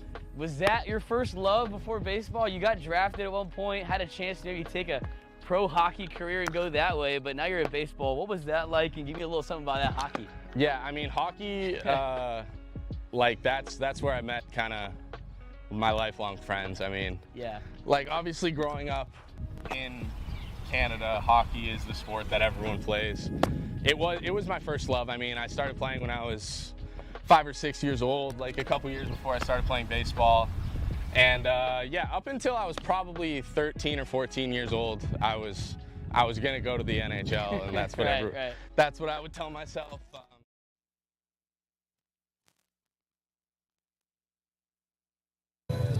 Back here on the Gatemen Baseball Network, powered by Cape League TV, a new arm on the hill for the Falmouth Commodores.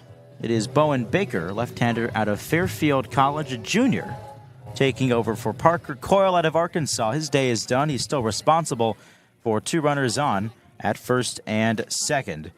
As Jacob Gerald digs in, Gatemen up 5-1 here in the top of the 5th inning. Nobody out. 4 straight hits against Coyle, knocking him out of the ballgame. Desero and Antonio Jimenez scoring on Reese Chapman's 2-run single up the middle.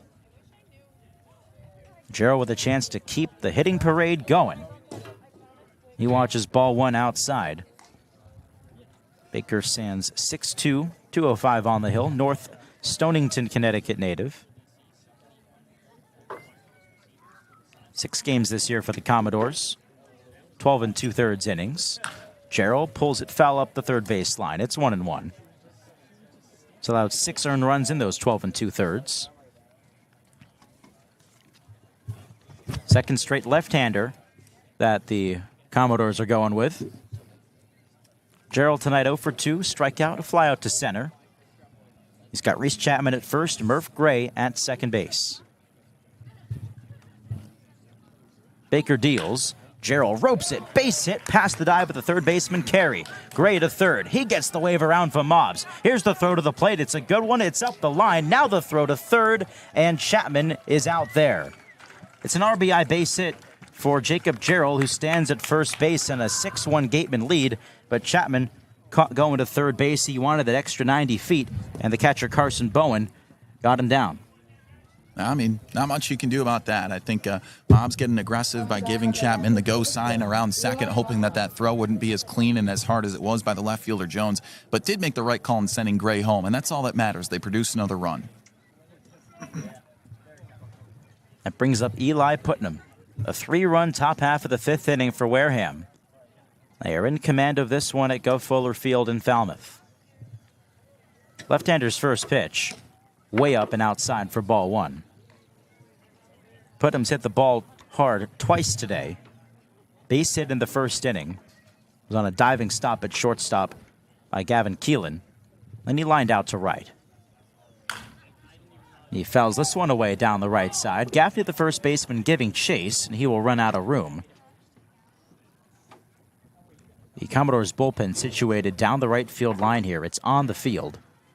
A bunch of little kids sitting right behind it. Get to watch those guys warm up. It's a pretty cool setup. It's probably a thrill for those kids, too. Get to be that close to a potential future major leaguer. 1-1 the count at Putnam. The offering from Baker. Inside, 2-1.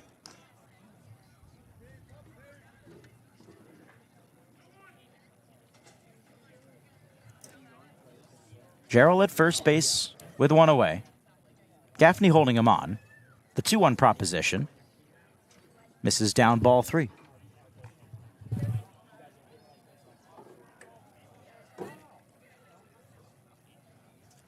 First time we've seen Putnam in quite a while.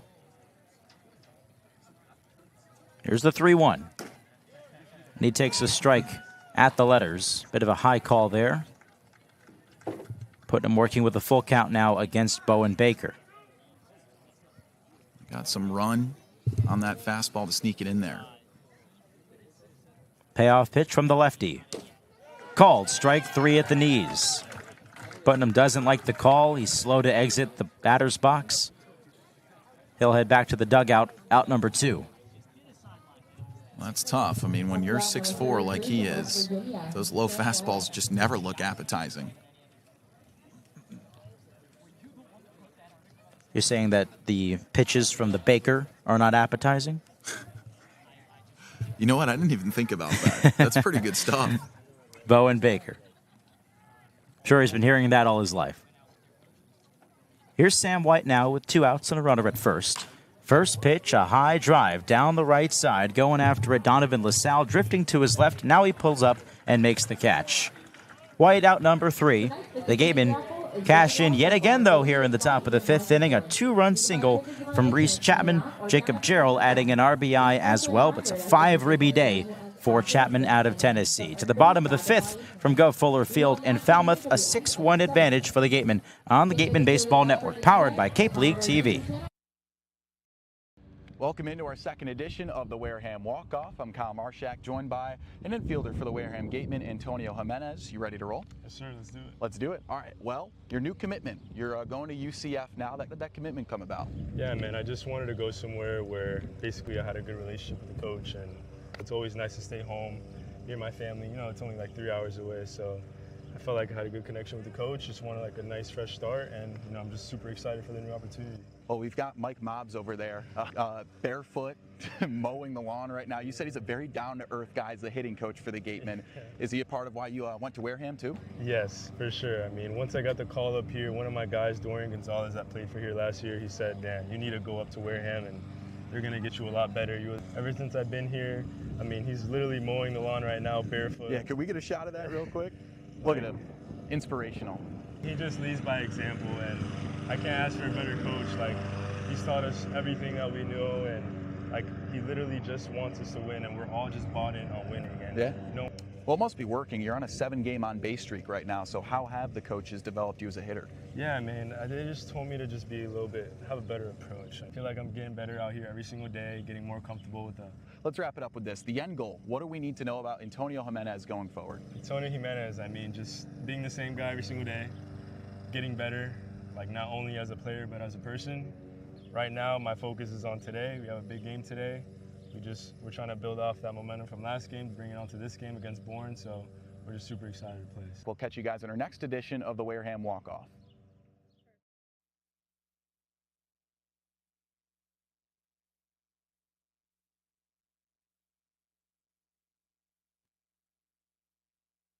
Back to action here in the bottom of the fifth inning, a 6-1 Gatemen lead, and taking you the rest of the way on the play-by-play tonight is Kyle Marchak. Well, thank you very much as Heath Andrews deals in his fifth inning of work and a wonderful start so far. A first pitch strike to Trent Caraway, who's 0 for 1 for the Commodores, and they're down 6-1. Gatemen looking for a comeback win in Falmouth today. The 1-0, a fastball chopped toward third. Gray's got it, but it's foul, and it's strike one. How about this day offensively, Ethan? 10 knocks through the first half of baseball for the Gatemen today. They're on pace to break their season high of 17 hits in a ball game. Yeah, it's just been a terrific outing. A very nice thing to see after what we witnessed yesterday. Just a tough game against these Commodores, but the bats have certainly come out swinging. Reese Chapman, what a night he's had. 5 RBI. A couple RBIs on the base hit his last time up. Swing and a miss. Down on a 1-2 count now is Caraway. And that 3-run homer in the first inning as well. So it's been the night of Reese Chapman. Easily. Chapman responsible for 5 of those ribbies today. 1-2. Swing and a miss. Chasing over the low stuff. The strikeout for out number 1. 5 Ks for Andrews. He's stolen the show too. Yeah, Heath Andrews. What a night he's had too. Just looked like such a dominant force out there on the mound. That's now his 5th strikeout. And he's looked every bit the cool, calm, and collected competitor that he is. Held the Commodores, a middle-of-the-pack batting average squad in the league, hitless through 3 1/3 as he delivers a first pitch fastball painted on the inside edge to Carson Bowen, who's hitless in 1 try. He struck out back in the second. 0-1, and the righty twirls a curveball low. Ball 1. All-around effort by the Gatemen today. 10 hits throughout the contest. 3 runs in the first from a Chapman home run. Swing and a miss over the curveball. It's 1-2 now to Bowen. And then 3 runs on 5 consecutive singles. And as you mentioned, cashing in with 2 of those 3 runs just last inning in that 3 spot in the 5th was Chapman this time. Here's the 1-2 on the way. Called strike 3. He fed it right down the middle and a backwards K hung up. Strikeout number 6, and there are 2 down for Andrews here in the 5th. Well, this is a guy who told Madison Walker, hey, I'm not a strikeout guy, but here he is with 6 already tonight. Well, he's a good pitcher, but he's a heck of a liar if he's saying he doesn't collect strikeouts. He's got 6 through 4 2/3 right now.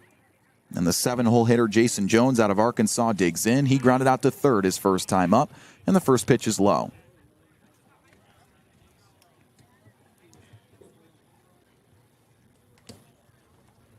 "1-0. He twirls. In there. 1-1. Fast-paced game today. Sun still out. Clouds in the sky. Midway through this contest. And the 1-1 runs up and in. Ricochets off the left rib of Jason Jones, who pirouettes into that hit by pitch with 2 down. Runner on for Falmouth and Jack Bell coming up. Just a fastball that got away from Heath there.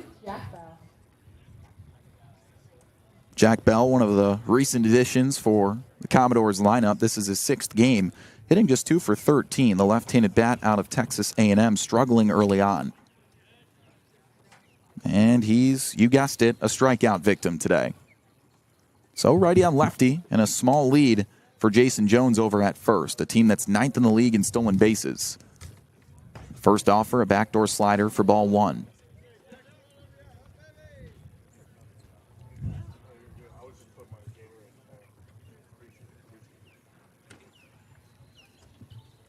Andrews ready. And the 1-0. In there. 1-1.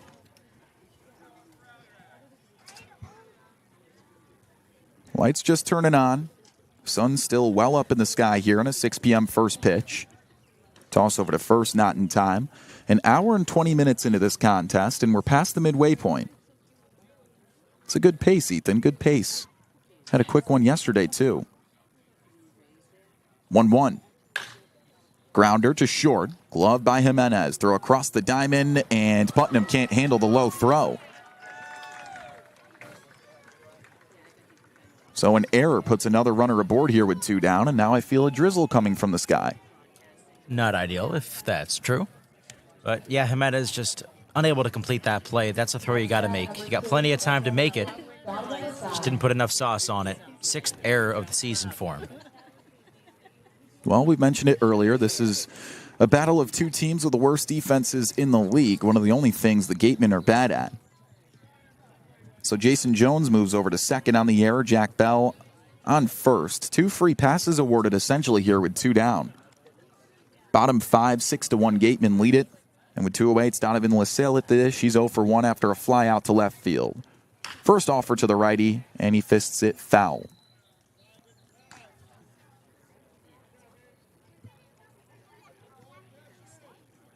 Oh, 1.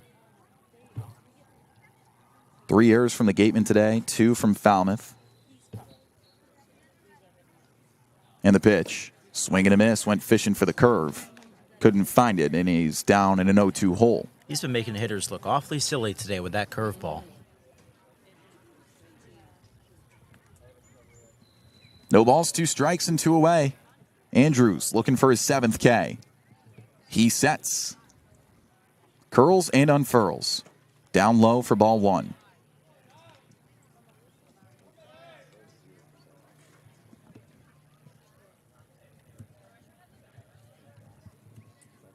One ball and 2 strikes now.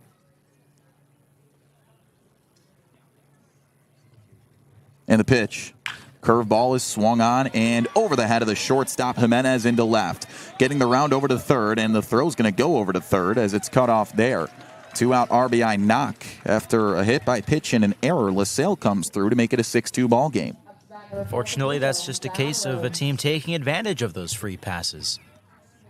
Had to make Andrews work a little bit more after the error. Granted, the walk as well coming into play, but that'll happen. So Andrews will have to continue his work. Back at the top of the order for his 3rd plate appearance today, Zion Rose. Got aboard with an error and then struck out in the 4th. And Eric Luxus will take the long walk out to the mound. Pitching coach for the Gatemen in his first season with the staff.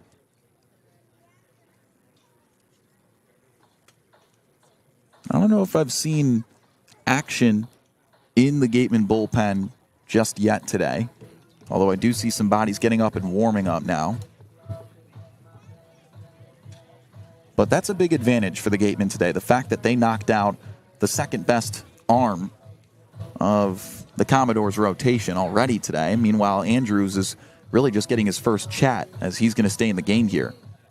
Yeah, they were able to jump all over Parker Coyle in that first inning. Couple on, and Chapman, that 3-run homer, really set the tone today, and they needed that after Gage Wood set them down yesterday. Just 1 earned run allowed over his 6 innings. Needed something to change, and it did. Jumped on him, they did. Bowen Baker came in last inning for Falmouth. Final stat line for Parker Coyle, 4 innings, 6 earned runs. All right, meeting is adjourned, and here in the bottom of the 5th with 1st and 2nd occupied, a 6-2 score. Here's the first pitch to the leadoff hitter for the Commodores, down low. Zion Rose watches it for ball 1.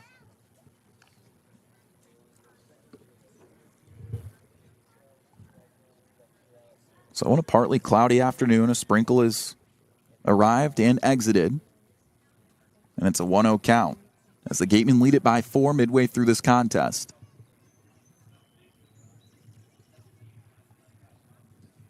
Peak to second, Andrew sets in the 1-0. Front door curveball over for a strike. 1-1 count now. So the Commodores didn't score their first run till last inning. They put another one up here. 1-1 deal.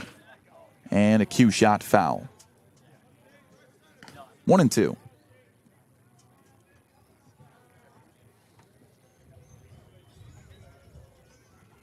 Rose, one of the perennial leadoff hitters for this Commodores lineup, 276 hitter. Through 7 games now, he's become a staple at the top of the order.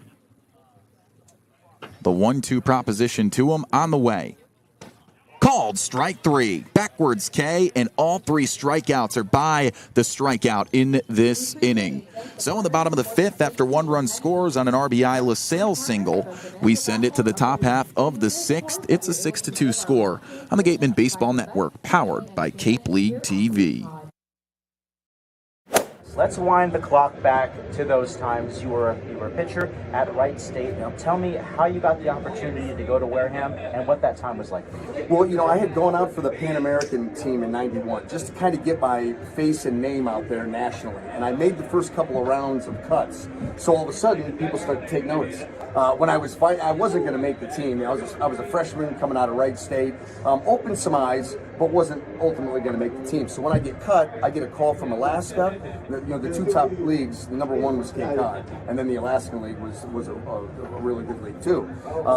But those were the two big ones. I got a call from Alaska. I got a couple calls from the Cape. I got a call from Wareham, and they said, we have a kid that's going back home, and would you be interested? I mean, they didn't even have to finish their sentence, and I was like, I'm packing. I'll be there as soon as I can get my 85 Ford Tempo on the road and up there. So, did you enjoy that clip? Well, you can catch the rest of this episode and all episodes of Wareham Whip Around, the official podcast of the Wareham Gatemen, available now on Spotify and Apple Podcasts.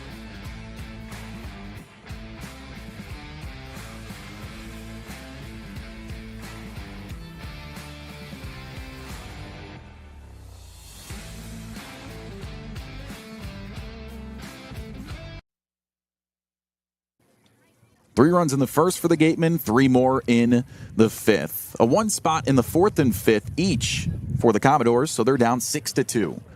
And the first pitch is down low from Bowen Baker in his second inning of relief for Falmouth as we enter the top of the sixth at Guv Fuller Field. Colby Turner, the batter. 1 ball and no strikes to him. He's 1 for 2 today. Lefty on righty in the delivery. Fouled away. 1-1. Already 10 hits today for the Gatemen. Let's see if they can keep this onslaught going. Reese Chapman, the big scorer today. He's got 5 of those ribbies. 3-run shot in the first and a 2-run single in the fifth. And here comes the rain. As the 1-1 deal is on the way, swung on and roped hard up the middle. Forehand grab of the shortstop, Kylan. Throw over to first in time. 1 down. Yeah. So 1 away. And they'll turn it over to the 9-hole hitter, Michael Lippy. He's 0 for 2 with a pair of strikeouts. Bowen Baker, second inning of relief. The lefty out of Fairfield University. First offer. And a fastball is popped the other way. It's trailing down the line. It might stay fair, and it does as it drops in. Rounding first hard and heading to second. The throw from right is not in time. A great effort by Bell, the second baseman. But sliding in with a bloop double is Michael Lippy.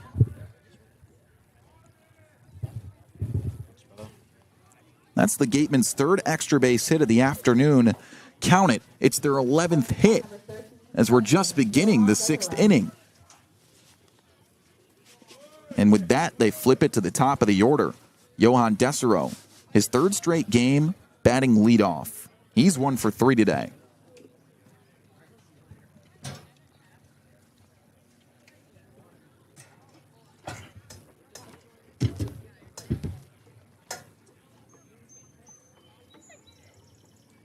Baker's ready. He kicks and deals to the lefty, and it's fouled off. You know, it's interesting seeing the pipelines teams establish from college to college. At this league, it's going to be a lot of Power 5 schools. But here we are, first Fairfield University kid we've seen. Fairfield, a brand new D1 school from Connecticut. As Baker is ready. Peeks to second, now to home, the 0-1. It's off the plate. A back pick over to second, not in time. Just sneaking back in there is Lippy. Nice effort from Carson Bowen from behind the dish. But you know what? You see pipelines from all sorts of different schools. And ironically enough, one has been established for the Commodores against the head coach, essentially, of the Gatemen, who's an associate head coach at Keystone College, a powerhouse D2 in Pennsylvania. 2 Keystone College products on the Commodores, which must be weird for Ryan Smythe. Yeah, right. Seeing your guys in the other dugout. 0-2. Swing and a roller to the right side. It 3 hops into the chest of the first baseman, Gaffney. Throw over to first, and covering in time is the pitcher, as Baker finds it for out number 2. But Lippy does move to third on the play. Just imagine the recruiting backgrounds that are in the Commodores dugout, though, between Jeff Trundy and John Schiffner. two long-time managers. Of course, Trundy's in his 25th season. He's going into the Cape League Hall of Fame coming up here in just a few weeks. Schiffner, a legendary career with the Chatham Anglers. Decades with them. And nabbing 2 products from Smythe's alma mater. First pitch to Antonio Jimenez. It's a called strike. His current employer. Yep. And the 2 Keystone College products, Nick Gravel is a pitcher, and Sean Brennan as well. 2 of his arms having to pitch against the hitters he recruited. The 0-1 is high. 1 ball, 1 strike to Jimenez. He's got Lippy on third with 2 away, top of the 6th.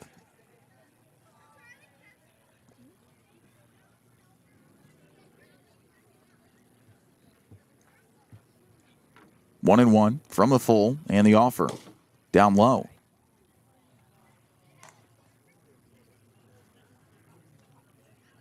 So after yesterday's tight loss, Smythe was chatting with his 2 pupils over at Keystone. 2-1 deal. And a called strike. Luckily, he hasn't had to see any of them throw this series. And it is weird to call it a series. This is a home and home. One of 2 that the Gatemen have had this year. And that's the fact of the Cape schedule. Really no series throughout the season. 2-2 with 2 down to Jimenez. And the high heat is spat on for ball 3. It's just a new team every day, essentially. Yep. Turnover of the Cape. Rare home and homes. 3 balls, 2 strikes, 2 away. Top 6, Gatemen lead it by 4 in Falmouth. And the payoff delivery on the way. It's upstairs for ball 4.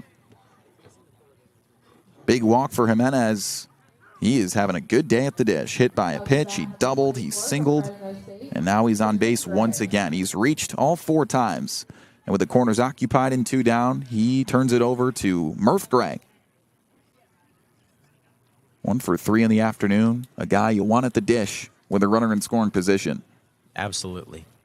His bat's been scorching hot as of late. Moreover, the timely hits have come in bunches. 2 away. First pitch to the righty. And the high heat is upstairs for ball 1.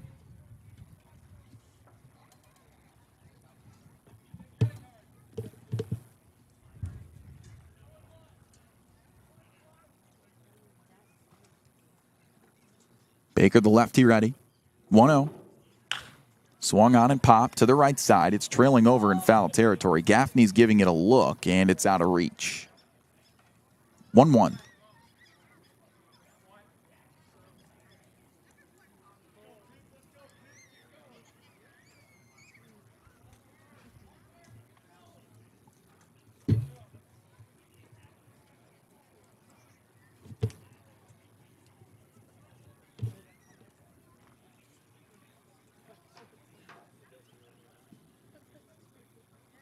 One ball, 1 strike, 2 down. And the pitch to Murph Gray on the way. Way upstairs for ball 2.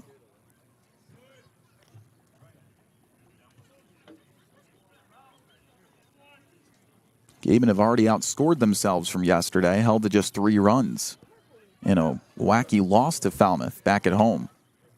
Now they lead at 6-2. 2-1 deal on the way. Swing and a miss. Chase the high heat for strike 2. 2 runners on. Top 6. Gatemen lead it 6-2 in Falmouth. 2 balls, 2 strikes, and 2 down in the inning. Murph Gray at the dish for his 4th plate appearance today. Bowen Baker, 2nd inning of relief. A breath and a pitch. Swung on and scorched through the hole in the right side. It rolls into right field for a base knock. Cashing in with the 12th hit of the day and the 7th run for the Gatemen. They are back on top, extending their lead by 5. It's a 7-2 score, and the Gatemen have doubled their hit count from yesterday already here in the 6th. How about that? And how about that swing from Murph Gray? Anytime he gets one up in the zone, he might be a little bit late on it at times, but even when he is, finds a way to find the outfield grass. Just pushed that one to right field. So Lippy scores as he trots home. Moving to second base is Jimenez. Murph Gray stands on first, and Reese Chapman will dig in. Hit a home run to start the scoring back in the first, a 3-run shot, his first as a Gateman. Then followed up with a 2 RBI single in the 5th. So the Gatemen scoring for the second straight inning here. And with 2 down, he's got 2 runners on. The lefty from Tennessee coming off a College World Series championship.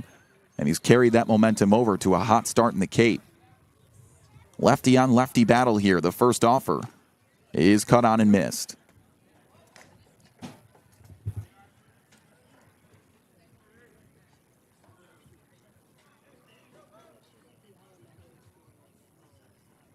Chapman entered this contest hitting 5 for 16 in his first 4 games.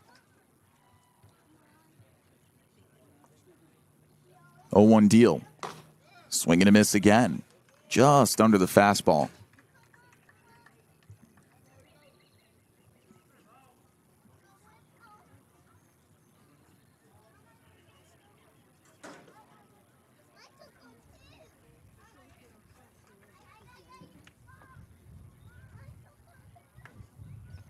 Oh-2, and the deal outside.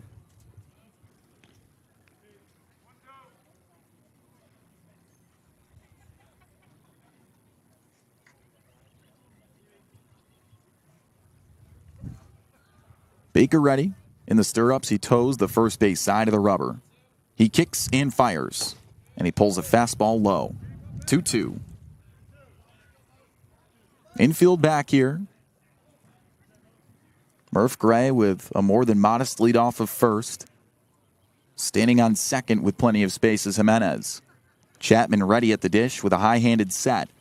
The 2-2 offer from Baker is slung, and it's swung on and popped up into shallow center, ranging over the shortstop, Kylan. And he two-hands it for out number 3. But the damage is done with 2 outs. Cashing in with an RBI single is Murph Gray. It's his second hit of the afternoon, and the Gatemen extend their lead on top with a run, 7-2 here in the 6th. Bottom 6 up next on the Gatemen Baseball Network, powered by Cape League TV. I'm Jesse Simmons. I'm Braden Sloan. And this is Catching Up with the Gatemen. May 21st, Big 12 tournament. You, through 4 innings, were able to shut down West Virginia University, and a team that ended up, winning a regional this year, and a team that was very successful, but you were able to lock them down for your team in a crucial situation. There's a video that floated around that you have seen before already that got a lot of views already on social media. Sam White, who happens to be a Gateman teammate now, hit a ball 98 miles an hour back up the middle, and you were able to the little ninja catch it. It looked like a little flight or flight moment. Yeah. Tell me a little bit about that, and have you talked to him about that since you've been teammates here? Yeah, we have. So I was told a day in advance I would be the first one to come out of the bullpen, so I was a little bit ready for it. And it was a big game, so it was exciting, a little nerve-wracking, but ended up luckily being able to do good. And then, first batter of the game was Sam White hitting the line drive right back at me. And he got here, and I was like, hey, I think you were the guy that hit the line drive at me. And he was like, I think I was. So, yeah, it was funny. It was a good little moment to finally meet him and talk to him, be on the same team for once. Absolutely. No, I think it's kind of a good way to coexist here in the Cape, too. Yeah. But we'll go back to that game, so right after the game, I watched the post-game presser. You immediately recognized your faith and how much it means. Back to action here as we enter the bottom of the 6th. It's a 7-2 score as Gavin Black will take over for the Wareham Gatemen. A wonderful start by the right-hander who took over on the bump for his second start of the year, Heath Andrews, but they turn it over to a flamethrower out of the bullpen. The righty from Mississippi, Gavin Black, has looked solid. A .73 ERA and 12 1/3 innings pitched. A possible all-star, second on the team with 15 strikeouts. This kid is a stud through and through. Yeah, Gavin's right up there with the ERA leaders across this league, but let's give some more love to Heath Andrews. I mean, what a performance from him tonight. His longest outing of the year was 3 innings. He goes 5 tonight and strikes out 7. Just a bulldog out there on the mound today. He showed no fear out there, attacking hitters all the way through, and it really paid off. So Heath Andrews will take over on the bump here. His first appearance in 6 days. Gavin Black. Heath Andrews, 5 innings pitched, no earned runs, 3 hits, 7 strikeouts. Just a great start for the lefty out of NC State. But he turns it over to the righty from Mississippi. First pitch is the 2-hole hitter Gavin Kylan, who's 0 for 1, and it's down low. Now, for those who might be watching the TV broadcast and syncing our voices to it, you might notice that Gavin Black has a tighter fade for his haircut today. And he didn't just get a normal haircut because he wanted to. No, he did not. 1-0 from the righty, and he flame throws a fastball upstairs for ball 2. 3 days ago, Ethan and I are minding our own business, and I suppose an L screen fell on the head of Gavin Black while doing some pregame stuff, and it cut him wide open. It was definitely a freak accident. 2-0 is swung on and hammered, but it's going to be knocked down in deep right field as Turner's there for out number 1. It was right at the end of batting practice. Everyone was just packing things away, and a gust of wind blew through Spillane Field and knocked an L screen that was protecting the pitcher's mound right on Gavin's head. He was working on something on the mound, and it came crashing down on him, and it was just a lot of blood, I'll say that much. No screams, no cries, no winces, no nothing. Just Morgan Perrier, our trainer, working on him in front of the dugout and a pile of Gatemen jerseys looking at his head. First pitch to the righty. As there's one down here in the bottom of the 6th, Gatemen lead it 7-2. It's a strike to Luke Gaffney, who's 0 for 2. So we couldn't see because this kid has beautiful flow and what you call a burst fade, which just triangulizes into the back of his head. And it was right along the line of his fade. 1-1 deal is upstairs. And Perrier, she's washing away at this immense amount of blood while he just sits there. I mean, he could have read the newspaper while he was at it. She pulls back the hair, rinses it back, and there is a 3-inch cut down to the skull in his head. You would have never guessed. 1-1 is upstairs as well. 2 balls and 1 strike. Cool as a cucumber. That's right, and 5 stitches later, here he is. Got 5 staples that afternoon. The best part about it is he could have pitched yesterday and he could have pitched the day before that when it originally happened. He was ready to go and activated on the roster hours after that occurred. 2-1 deal is cut on and missed late on the heat. 2-2 count now. He's in good spirits, made light of a tough situation, but he's a Bulldog, both at Mississippi State and in life. He could not have cared less about just a wild occurrence. So here he is with 5 staples in his head and a 2-2 deal with 1 away in the 6th. The curveball is cued foul behind home plate.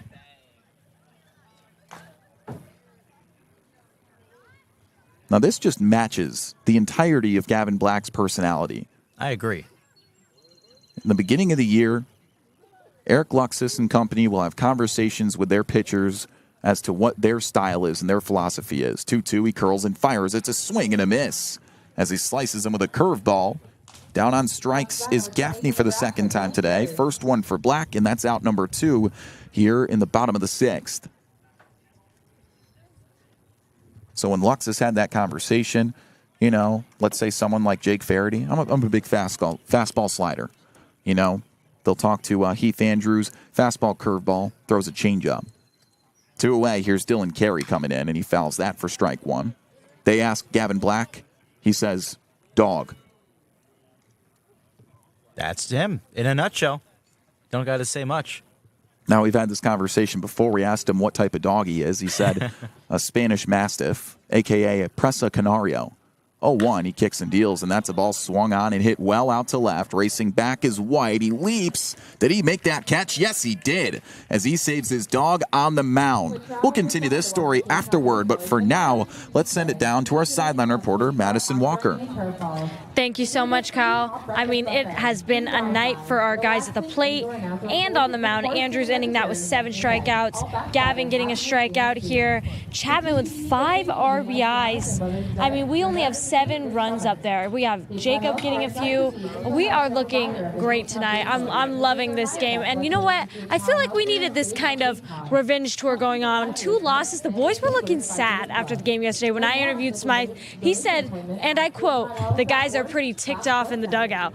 Honestly, I get it. They're not used to losing together. They like to win together. So I feel like this kind of lit a fire under them. And they brought it today. They said, we're not losing to the same team twice. And I love it. I'm here for it. I wouldn't want to lose to that same team twice either. So I hope that we can kind of keep this going. I mean, 7-2. I'm liking these numbers on the board, you guys. I'm going to throw it back down to you guys on the broadcast. Thanks, Madison. I'm a fan of it, too, and a testament to this team and their willingness to win. I've said it a lot today, but in summer ball, you're just not going to get that every single time. But Ryan Smythe has made it quite obvious that he doesn't just want to get through a season. He wants to make these players better, but most of all, he wants to win. Yeah, he's done just that over these last couple of weeks, and he brought together a terrific group of guys who all have that one goal in mind. Yeah, they're here to get better. They're here to get their reps in for this summer. But while they're here, they might as well win a few games and just see what they can do and make some noise in this league. Well, winning they are today, 7-2 after Gavin Black just shut down the side in order in the bottom of the 6th. Gatemen scored 3 in the 1st, 3 in the 5th, 1 in the 6th. A 1 spot in both the 4th and the 5th for the Commodores, so it's a 7-2 score on 12 hits for the Gatemen today. First pitch, digging in is Gerald for the Gatemen, 5-hole hitter for Wareham. It's popped foul to the right side. Bowen Baker still on the bump. It's going to be his 3rd inning of relief. So far, 2 innings, 3 hits, 1 earned run.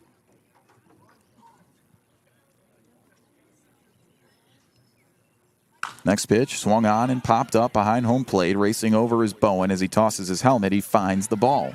And there's 1 down.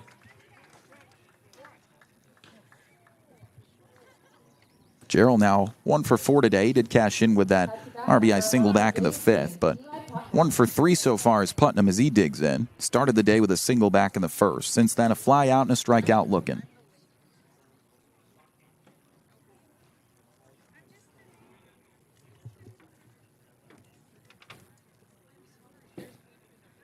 Top 7, Gatemen lead it by 5. Baker kicks and deals. The fastball misses. 1-0.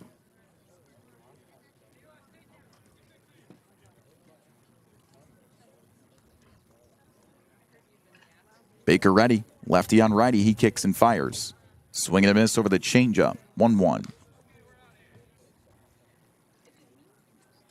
Putnam, a .283 hitter coming into this contest. Second best in the team with 5 doubles. 1-1. Popped up right side. Souvenir for the fans for strike 2. Both of those doubles and those 2 home runs even came on one day. We've seen a lot of guys hit in spurts. Murph Gray, an example of it, hit 3 home runs in 2 games. All of them have stayed hot afterwards. 1-2 pitch on the way. Chases the curveball and it squibs away from Bowen. A drop third. Throw from Bowen as he recollects. A nice play to ensure the strikeout for out number 2. Very nice play there from Carson Bowen. That one on the swing and miss went off the heel of his glove and into the air for quite some time. Had a lot of hang time on it. But he was able to make that catch with the spin and throw, and that's not easy there, but he got the out. So Bowen sticks with it as he collects his 2nd out of the inning. Sam White's turn. He's 0 for 3. Ground out, line out, fly out.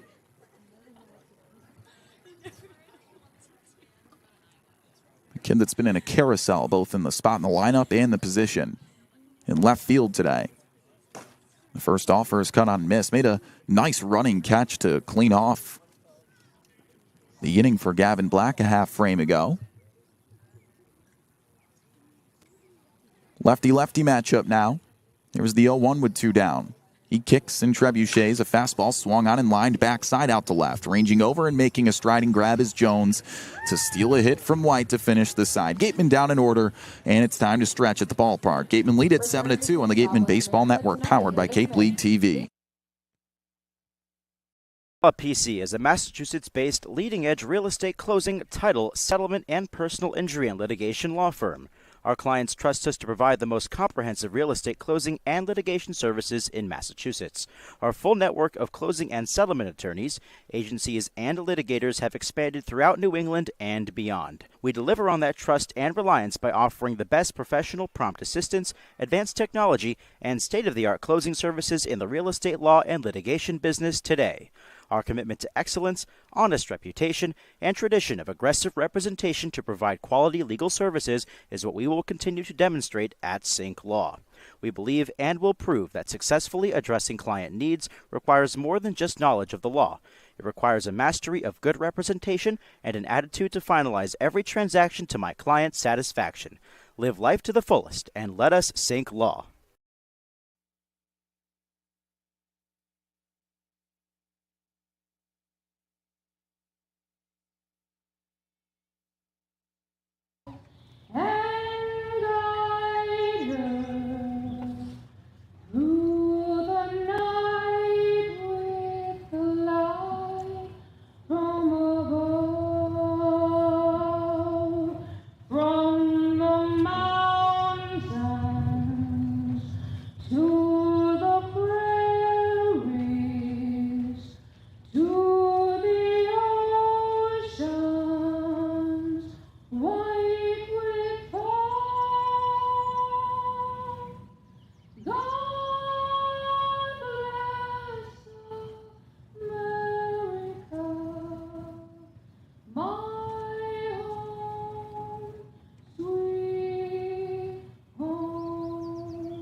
Back to baseball on the Gatemen Baseball Network. Gatemen blanked in the top of the 7th, but they are up 7-2 in Game 2 with the Falmouth Commodores. So we enter the bottom of the 7th. Gavin Black's second inning of relief as my chair collapses from under me. You know what? I'm just going to sit down here now. Second inning of relief. Second chair what? This is the second chair we've broken today? My producers are talking to me, and I'm entirely confused. Anyways, Gatemen lead it 7-2 with 12 hits to their credit so far today. As we enter the bottom of the 7th, it's the second inning of relief for Gavin Black. Oh, yes. Okay, now I'm seeing the second chair. And Trent Caraway will be the leadoff hitter here. And as a matter of fact, I think, is that a new arm in the bump, too? It's Zane Copperfield out of Stetson. Yeah, you know what? I'm going to get something right one of these times. It's okay. Usually I'm not this discombobulated, but it is Zane Coppersmith, the right-handed pitcher out of Stetson. It'll be his third appearance for the Gatemen so far in his inaugural season in the Cape. He's done good in a small sample size. 2 innings, no earned runs, just 1 hit to his credit, and 1 strikeout as well. He'll face a struggling Commodores offense, which tends to be their strong suit, Ethan. A middle-of-the-pack batting average in the league, but it's really the fact that their pitching has struggled today. Yeah, pitching has not been their strong suit, just like it was yesterday against these Gatemen. They took advantage early and often, and now it's just about bridging the gap to the bullpen, which now they have done. Gavin Black had a nice inning, and now it's up to Coppersmith. So Coppersmith's third appearance for the Gatemen, picked up just before the midway point of the season, and one of 3 Stetson Hatters on the roster as well.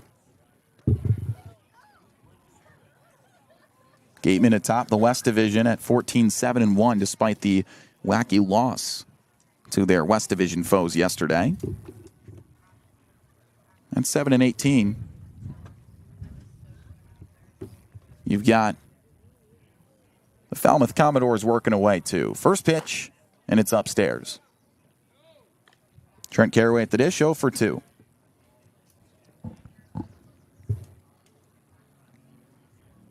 One ball, no strikes. He kicks and fires. There's a swing and a line drive out to left center, and making the catch in the gap is White as he tracks it down for out number 1. That's number 14 from TCU, Carson Bowen. And here's Carson Bowen. 0 for 2, pair of strikeouts. Gatemen pitchers have combined for 7 punch-outs today.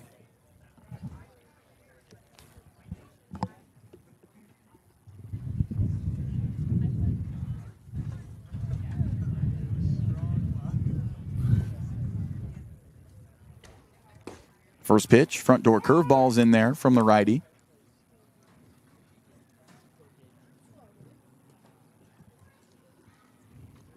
Oh, 1 deal on the way, and he spikes it down low this time. 1 ball, 1 strike.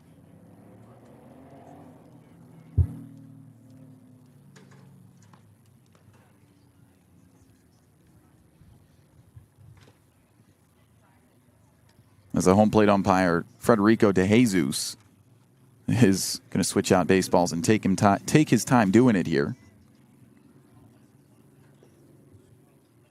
Coppersmith, originally from where he plays baseball now, or not too far from it, Jupiter, Florida.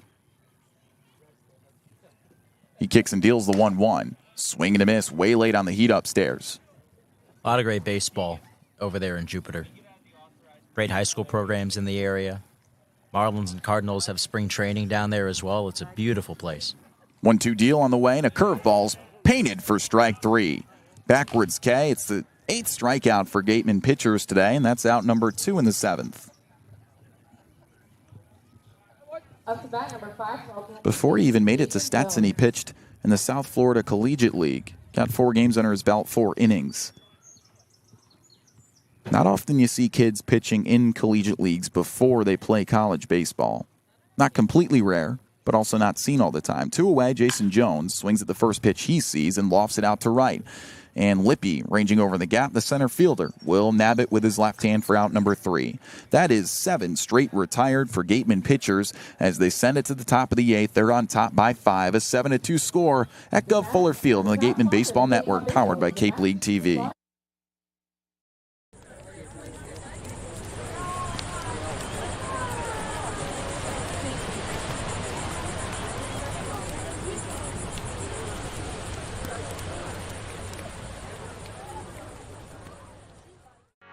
Here at the Mass State Lottery, we're known for our monster wins. But there's no bigger win than the $1 billion we provide each year to support all 351 cities and towns in Massachusetts. In our game, we know that supporting local businesses and helping communities is how we all win. Because at the lottery, we're all playing for the home team. The Mass State Lottery. Welcome to the state of winning.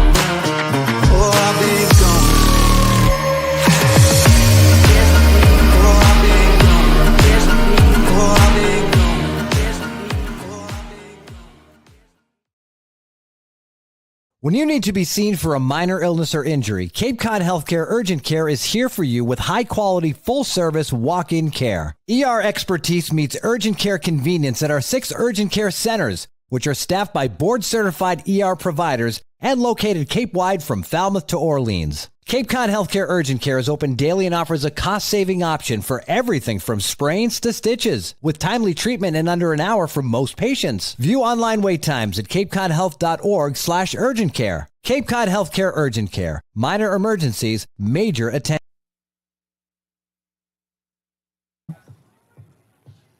Nick Gravel to take over here as we enter the top of the 8th, the 7-2 score on the Gatemen Baseball Network, powered by Cape League TV. The righty out of Keystone College, a familiar face for head coach Ryan Smythe, as the Gatemen lead it 7-2.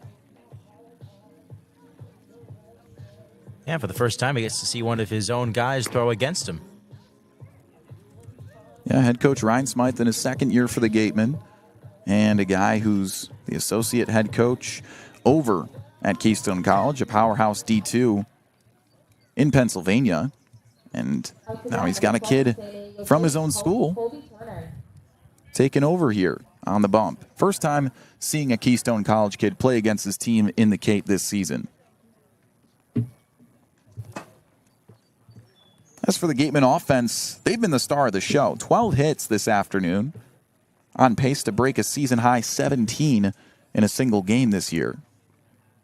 And one of those hits belongs to Colby Turner, who digs in first to face Gravel.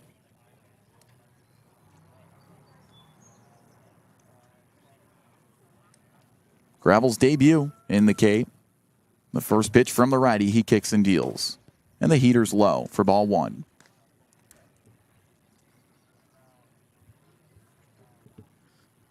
He's bounced around a little bit, was in the NYCBL last summer. This year actually started in the Valley Summer League. And now makes his way to the Cape after a strong outing over there. Second pitch fouled back, 1-1. Got 11 2/3 under his belt over there to the tune of a 1.54 ERA. And the Commodores said, let's give you a spot.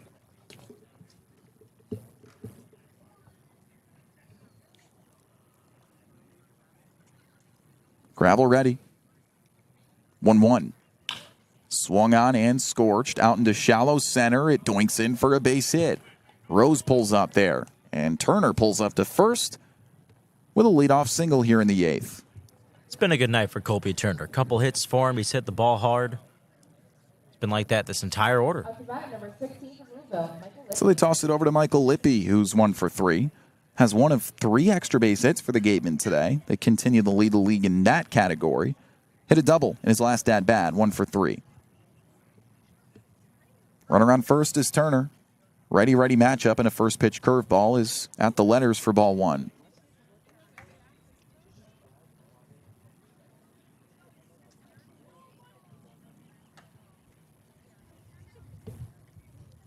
He's ready. And the 1-0 on the way. Curveball high again.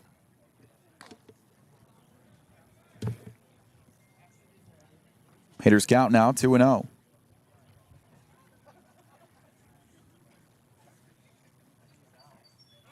Pick off, not in time.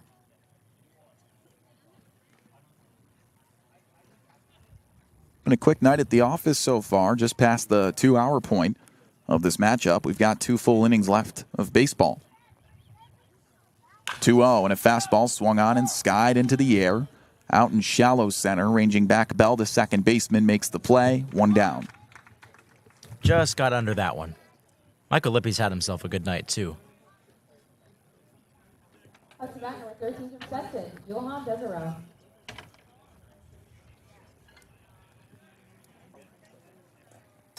So it's Johan Desero to take over now. 1 for 4.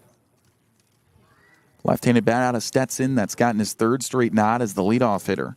Rightfully so, a .313 hitter coming into this contest. With 1 away, he's got a runner on first. Top 8, and the first pitch curveball is cut on and missed. Desero scorched a ball. 104 miles an hour off the bat last night in an abbreviated comeback effort in the 9th inning in their loss. 5-3 last night against Falmouth at home. Ready on lefty, Gravel ready, kicks and slings it. Fastball is swung on and roped as a backhand pick by the first baseman Gaffney on a second in time. Toss back to first from Keelan, and the ball squirts away. Pulling in safe over at first on a wild throw from Keelan is Desero as he stays alive. 2 down on the fielder's choice. Just a low throw, and they couldn't dig it out down there at first base, so Desero gets the benefit. Desero, a humble dude. I asked him about his home run, which was a low line drive that tucked over the right field fence last night. And he just said, yeah, to be honest, I wasn't sure if I had the height on it. Humble enough not to mention the fact that he crushed the ball. Yeah. Destroyed it. Be a better word. So Desero on the wild throw, and the ball rolling out of play will move to second. So a runner in scoring position with 2 away, top 8. And Jimenez, who's swinging it today, 2 for 2, will dig in.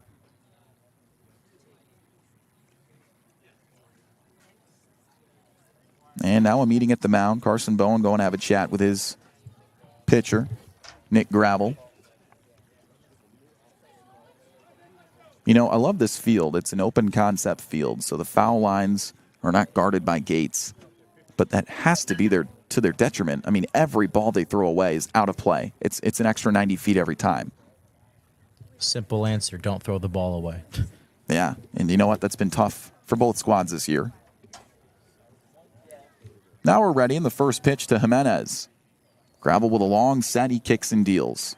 And a curveball is low for ball 1. 6 combined errors, 3 each from these squads today.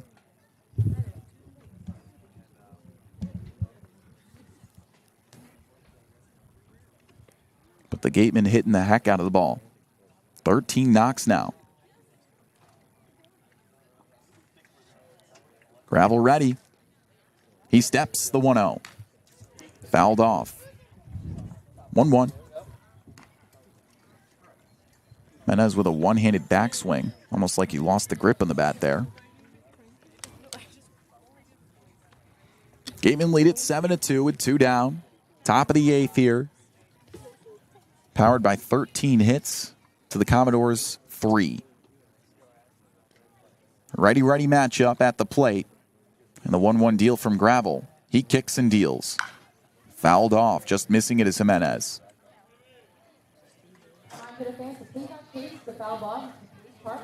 Thank you.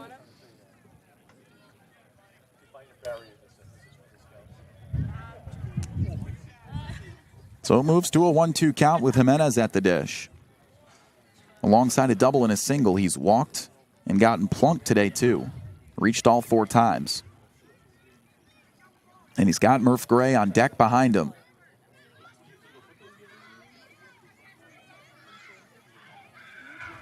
The pitch. Curveball just high. That is a difficult take. It's right there for you. Disciplined approach. Gravel's got that real 12-6 movement on it, but couldn't drop it low enough, so it moves to a 2-2 count.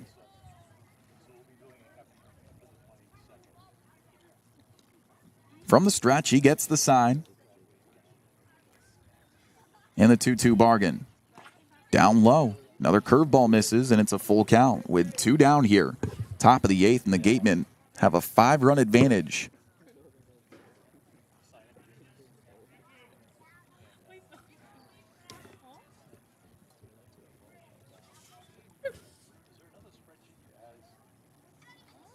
Resets. Payoff delivery. He kicks and it's on the way. Fastball swung on and scorched out to center field. Going back is Rose. He looks up at the wall and it's out of here. 2-run jack for Jimenez. His team leading 5th bomb of the year, and the Gatemen extend their lead. It's 9-2 in the 8th. What an at-bat for Antonio Jimenez. Working the count full, seeing so many pitches, and then timing up the fastball when he got it, and he didn't miss it, Kyle. That one was a bomb to straightaway center. 2-run jack for Jimenez. Have yourself a day. He's a triple shy of the cycle. Up to bat, number 24 from Fresno State, Tristan Gray. So Murph Gray will have to follow up that act. And you know what? He's been good himself today, too. Pair of singles, and he's touched home plate. 7-run advantage. The Gatemen have 14 hits, 5 of which are extra base knocks. And a first pitch fastball's low and inside to Gray.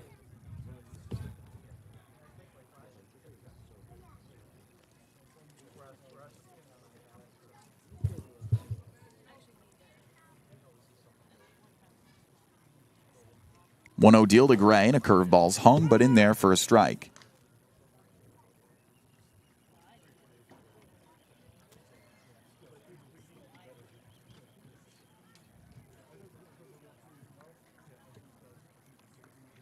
One ball, one strike, and 2 away. Gravel kicks and deals. Check swing, he did not go around, but it's a called strike, so it's 1-2.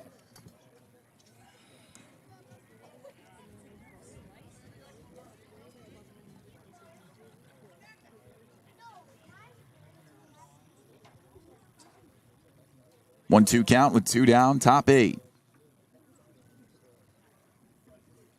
And here's the pitch. Down low. 2-2 count.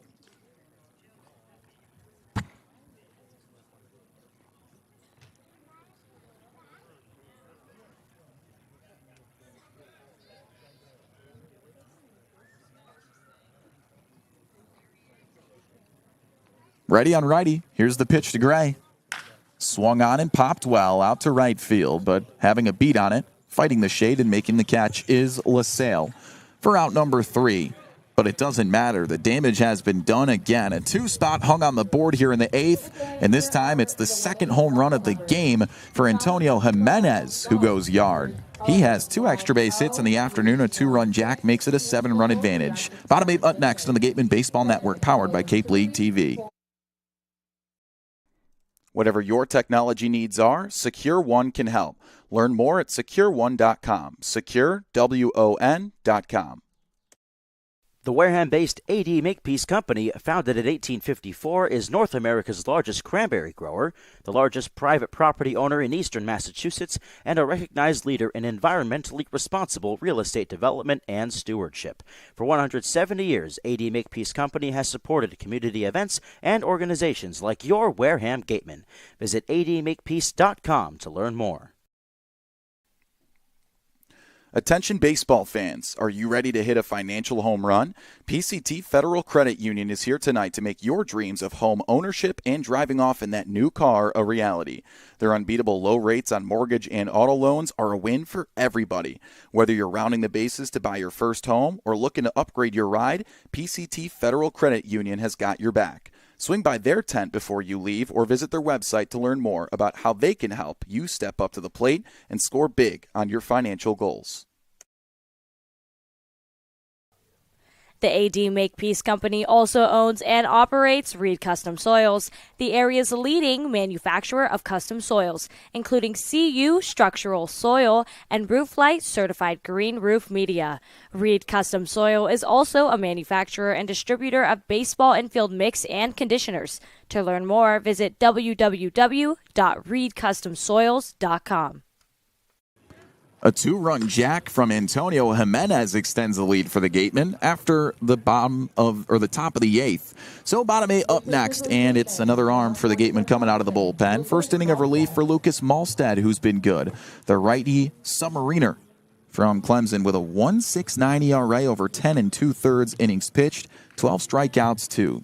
So sound bullpen action on top of an incredible offensive display. The Gatemen with 14 hits, 5 of which extra base knocks, 2 home runs, 3 doubles. Everything you could ask for as the Gatemen lead it 9-2. They've been looking like the Gatemen team we know and love, that's for sure. So with a 7-run advantage, Malstead will start against the 8-hole hitter, and Jack Bell ropes one, but it's caught by the shortstop on the ground. Jimenez tosses to first. It's in time as Putnam holds on for out number 1. 1 pitch, 1 out. Efficient bullpen effort to this point. It's been 7 up, 7 down. Now the third arm out of the pen. 2 runs have come in for the Falmouth Commodores, none of which earned. 3 errors from the Gatemen today, but 3 from the Commodores as well. All runs for the Gatemen, on the other hand, have been earned.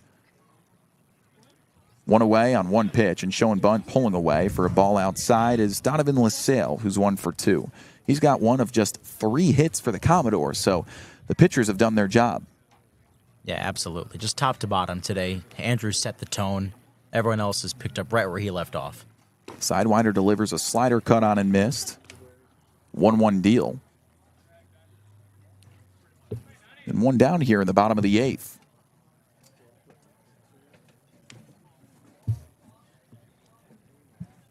One cut on and missed. 1-2.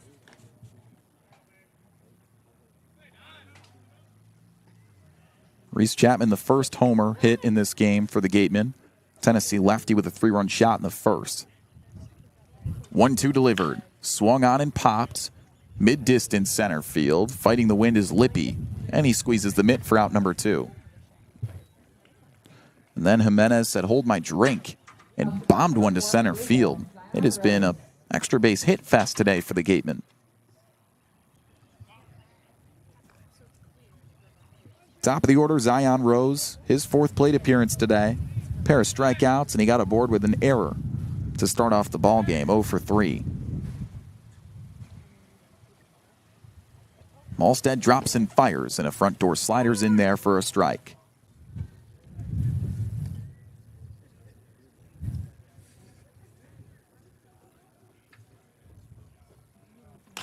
One is swung on and rolled. Backhand grab by the second baseman, and Desserel throws to first in time. A defensive gem for out number 3. The pitchers keep rolling, the hitters keep rolling, and they'll look to extend a 9-2 advantage as we head to the top of the 9th in Falmouth on the Gatemen Baseball Network, powered by Cape League TV. I'm Jesse Simmons. And I'm Brendan Summerhill. And this is Catching Up with the Gatemen. All right, so Brendan, junior, Arizona. From Chicago, though. Tell me a little about that. You said, we talked about, you grew up not far from Wrigley Field. What was that like growing up? Yeah, a mile away from Wrigley. It was special. When the Cubs won in 2016, I really realized how cool it was to be a Cubs fan. Right. The entire north side of the city was partying for a week straight. I was in 7th grade. School got canceled the next day. We all got to go to the parade. It was super fun. It's easy to say that. Did that grow your love for baseball early on, and being able to be a part of that and so close to an MLB team? Absolutely. You know, it's hard not to want to get into baseball, right? It's just, there's something about baseball that there's nothing else like it. Right. Was there an MLB player that you... 108 years, you don't win a World Series.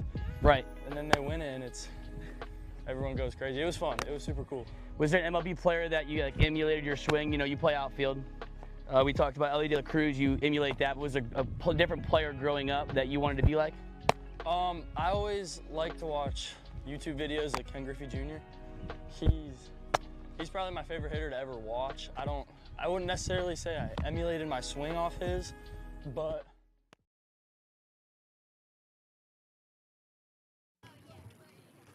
Pitching with all scoreless outings with no earned runs to their credit. A trio of errors from the Gatemen defense does allow the Commodores to score 2 throughout this ball game, and little sprinkles in the middle of it. But as we enter the top of the 9th, the Gatemen offense is taking the reins with 14 hits. They lead it 9-2 over the bottom of the barrel West Division's Falmouth Commodores. Nick Gravel in his 2nd inning of relief. The righty will deal against Reese Chapman for the first AB top 9. And a curveball's upstairs for ball 1. 5 extra base hits as well.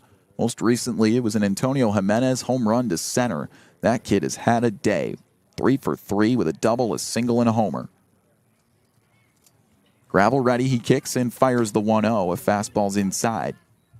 Ball 2. Chapman, on the other hand, well, he started the day with a home run. 3-run shot back in the first. Single after that, he's 2 for 4. 2-0, fired, and inside again. 3-0 count to start off the top of the 9th. Chapman's homer went 423 feet. Antonio's 405.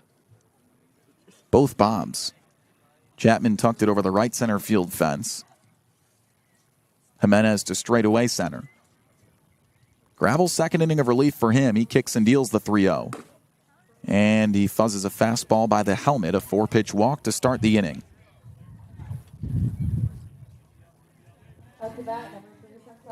So Jacob Jarrell will step up. He's 1 for 4. Had an RBI single back in the 5th to introduce Bowen Baker to the ball game. Both teams have dipped into the bullpen a little bit. Parker Coyle, the starter for Falmouth, only made it 4 innings, but Bowen Baker went 3 in a long relief outing. So Nick Gravel only needs 2 to finish this game. And with a leadoff walk, Jacob Jarrell digs in. The first pitch to the righty. He fists one up in the air straight over home plate.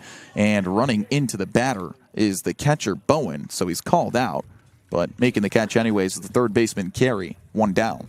Jarrell probably would have been called for interference if that ball was dropped, just because he ran into the catcher, didn't get out of the batter's box, so the catcher ran into him.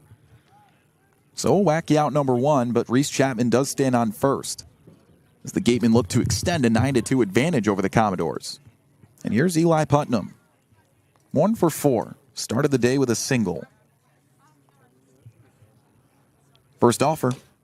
Up and in. 1 ball, no strikes. Top 9, 9-2 Gatemen as the sun dims the sky into a phthalo blue with some clouds off in the distance, and a beautiful afternoon for baseball with some drizzles throughout as well. Pickoff over to first, not in time. The Gatemen with 2 losses in a row. Only the second time we've seen that from them this year, a welcome sign. But they still sit atop the West Division, a game ahead of the Catuit Kettleers. And the pitch to Putnam. In there, 1-1. We check in on the scores around the league. Gatemen here are up 9-2. And for Catuit, the next most important team on our minds, they are up by a run in Harwich, top of the 7th. 5-4 the score there. 1-1 deal, and a curveball swung on and 3-hopped into the chest of the third baseman, Carey. Throw to second in time, return throw to first in time there. A 5-4-3 double play to get out of the inning scoreless for the righty on the bump, Gravel. But the Gatemen do command a 7-run advantage. It's time to shut down the show as the bullpen's been solid all day. Bottom 9 coming at you at Guv Fuller Field on the Gatemen Baseball Network, powered by Cape League TV. Welcome into our first edition of the Wareham Walk-Off in 2024. And our first guest, as we get to know you, is Tony Pluta, a right-handed pitcher out of Arizona. You ready to roll? Let's do it. Let's do it. All right, Tony. Well, you're from Chicago, so what brought you out west to Arizona? So my recruiting coordinator at Arizona knew my high school coach really well and knows that whole area very well. So it's just kind of how I got connected with them. Gotcha. So they reached out to you in high school. You told me you topped out at 95 in high school, so pretty easy to get noticed? Yeah, that definitely helps. But, you know, going to all the tournaments and all that kind of thing helps. Okay, well, on top of that, you've developed some accolades in your short career in college baseball so far. You were in the Northwoods last year, and then college ball treated you well in 2024. Your spring was pretty fun. How about that Pac-12 championship? What was that like? It was amazing, especially being the last Pac-12 championship. It was an awesome feeling to win the last Pac-12 game ever. Yeah, and then Brendan Summerhill, your Gateman teammate, hit the walk-off. So is it cool to share that moment with your summer teammate as well? Oh yeah, it's great. Every moment with Summer is something special, so it's great to have a teammate like that. Speaking of summer, you've been to a lot of different baseball destinations. This is kind of your first one for an extended period of time out east. Where does Wareham rank all time? It's pretty great. I mean, the Northwoods was definitely its own thing, but I love Wareham. It's a great spot to be. Yeah, it's been fun so far. We made it to home plate, so my final question for you, what's the goal this summer? Just pitch well, throw strikes, and get guys out. Awesome. Thank you, Tony. Thanks, Kyle. That's our first edition of the Wareham Walk-Off. We'll catch you guys next week. The Gatemen took an early lead in Falmouth, and they maintained it the whole way. A 3-spot in the first, a 3-spot in the fifth, 1 in the sixth, and 2 in the eighth. Here they are on top of the Commodores, 9-2, as the Gatemen look to get a big win, their first time in 3 games. Bottom 9 in the first pitch from Malstead, and his second inning of relief for the Gatemen is a called strike. At the dish, it's Gavin Kylan, who's 0 for 2, or 1 for 3, pardon me. Pitchers have held the Commodores to just 3 hits in the afternoon, and a fastball is swung on and powered foul. 0-2. As the pitchers have been dogs today, we find ourselves our first doggo of the day. Yes, we did. Finally went after and found one in between innings here. 8-year-old mini Australian Shepherd named Grizzly. Oh my goodness, the 0-2, a curveball is whacked foul. Tell us about Grizzly. Grizzly is just adorable. Brown dog, very, very shy. Okay. The owner gave me a couple of little dog treats that he keeps on him, just for people that go up and ask to pet Grizzly.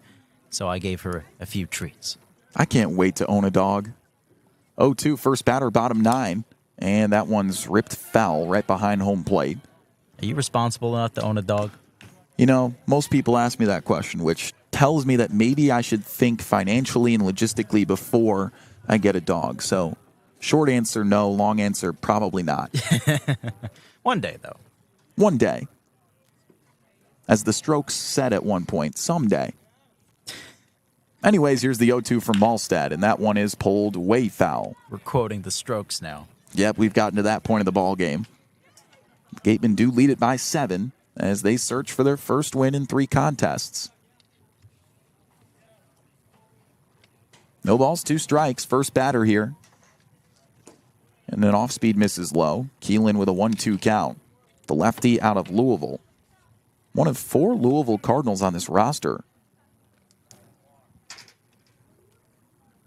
Malstead ready, and the Submariner drops down for a 1-2. It's swung on and missed, but rolls all the way to the backstop. Ricochets into the hand of Carroll, and the throw over to first is in time. Nice pick by Putnam to get Gerald's throw for out number 1. Are you kidding me, Eli Putnam? He had no business picking that baseball, and Jacob Gerald did well to get to the backstop quickly. The padding deflected that wild pitch back to him quick enough that he got the throw off. It wasn't a great throw, and it's tough when you've got that runner going down the line. It went across the base path, and somehow Putnam still backhanded that on the pick. That is not how you're supposed to secure your 10th strikeout of the game, but a K is a K. So first pitch with 1 away, and a slider's in there for a strike. Luke Gaffney at the dish. He did damage yesterday with a home run. Today, he's been held hitless. 0 for 3. Pair of strikeouts and an E5. Malstead ready, and the lanky righty delivers an 0-1 curveball low.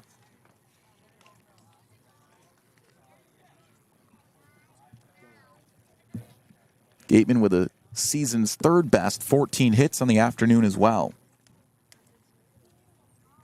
1-1 deal. Over the top this time, and a curveball's fouled off. Malstead changing arm slots a little bit. Sometimes will throw from just over side arm, and most of the time just stays right at his kneecaps.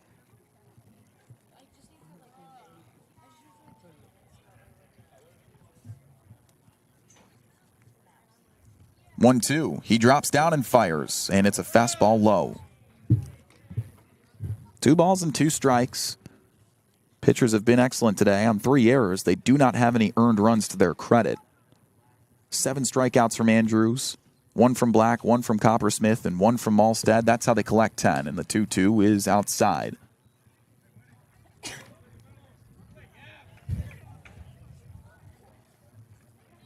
Full count now with 1 away, bottom 9.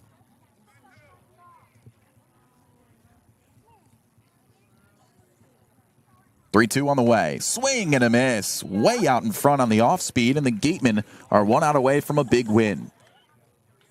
Allstate continuing to do what makes him so feared across this league. As we're down to our final out, I have to mention this. Jeff Trundy, not a guy I expected as a longtime coach for the Falmouth Commodores to have A Tribe Called Quest bumping on the speakers before the game. That was his choice, apparently. Apparently, Jeff Trundy has the entire pregame master playlist, and it absolutely bangs. It absolutely does. First pitch is low to the righty, Dylan Carey, who we hope is the final batter of this ball game. He is 0 for 3. 1-0 to the righty. And a ground ball is a forehand grab over to third base. Gray has it. Throw to first in time. And squeezing the mitt is Putnam to secure a 9-2 victory for the Gatemen. After 2 straight losses for just the second time this year, the Gatemen come through, winning in all facets against the bottom of the barrel Falmouth Commodores today. Ethan, let's start with the offense. 14 knocks, Jimenez, Chapman, extra base hits galore. Yeah, career day as a Gateman for Reese Chapman. 5 ribbies. He had a 3-run homer in the first inning. That set the tone. The entire lineup, top to bottom, was on it today. Hard hit balls left, right, and center. Antonio Jimenez adding on his 5th home run of the year. They definitely exercised some demons today, to say the least. And the pitchers exercised just a little bit today. They didn't have to break a sweat really at all, as they did not give up any earned runs on 3 errors allowed by the Gateman defense. Heath Andrews with a wonderful start. He collects his 2nd win of the year. Andrews, so impressive. The freshman out of NC State. 5 innings, easily his longest outing of the year. His 2 runs were unearned. He struck out 7 batters, and then the bullpen locked down. And I mean locked down. 12 up, 12 down to end this ball game. Yeah, a wonderful outing by the bullpen that made for a quick game. 2.5 hours on the dot. And the final score, 9-2, as the Gatemen are now 15-7-1 and will maintain their top position in the West Division. For our producers, Joseph Patrick Henry and Allison DeWitt, alongside our sideline reporter, Madison Walker, and of course, my broadcast partner, Ethan Eibe. We'll see you guys tomorrow, 6 p.m. versus Brewster. Make sure to check out our final thoughts in this ball game as we give you the post-game show on the Gateman Baseball Network. So we'll catch you guys tomorrow on the Gateman Baseball Network, powered by Cape League TV.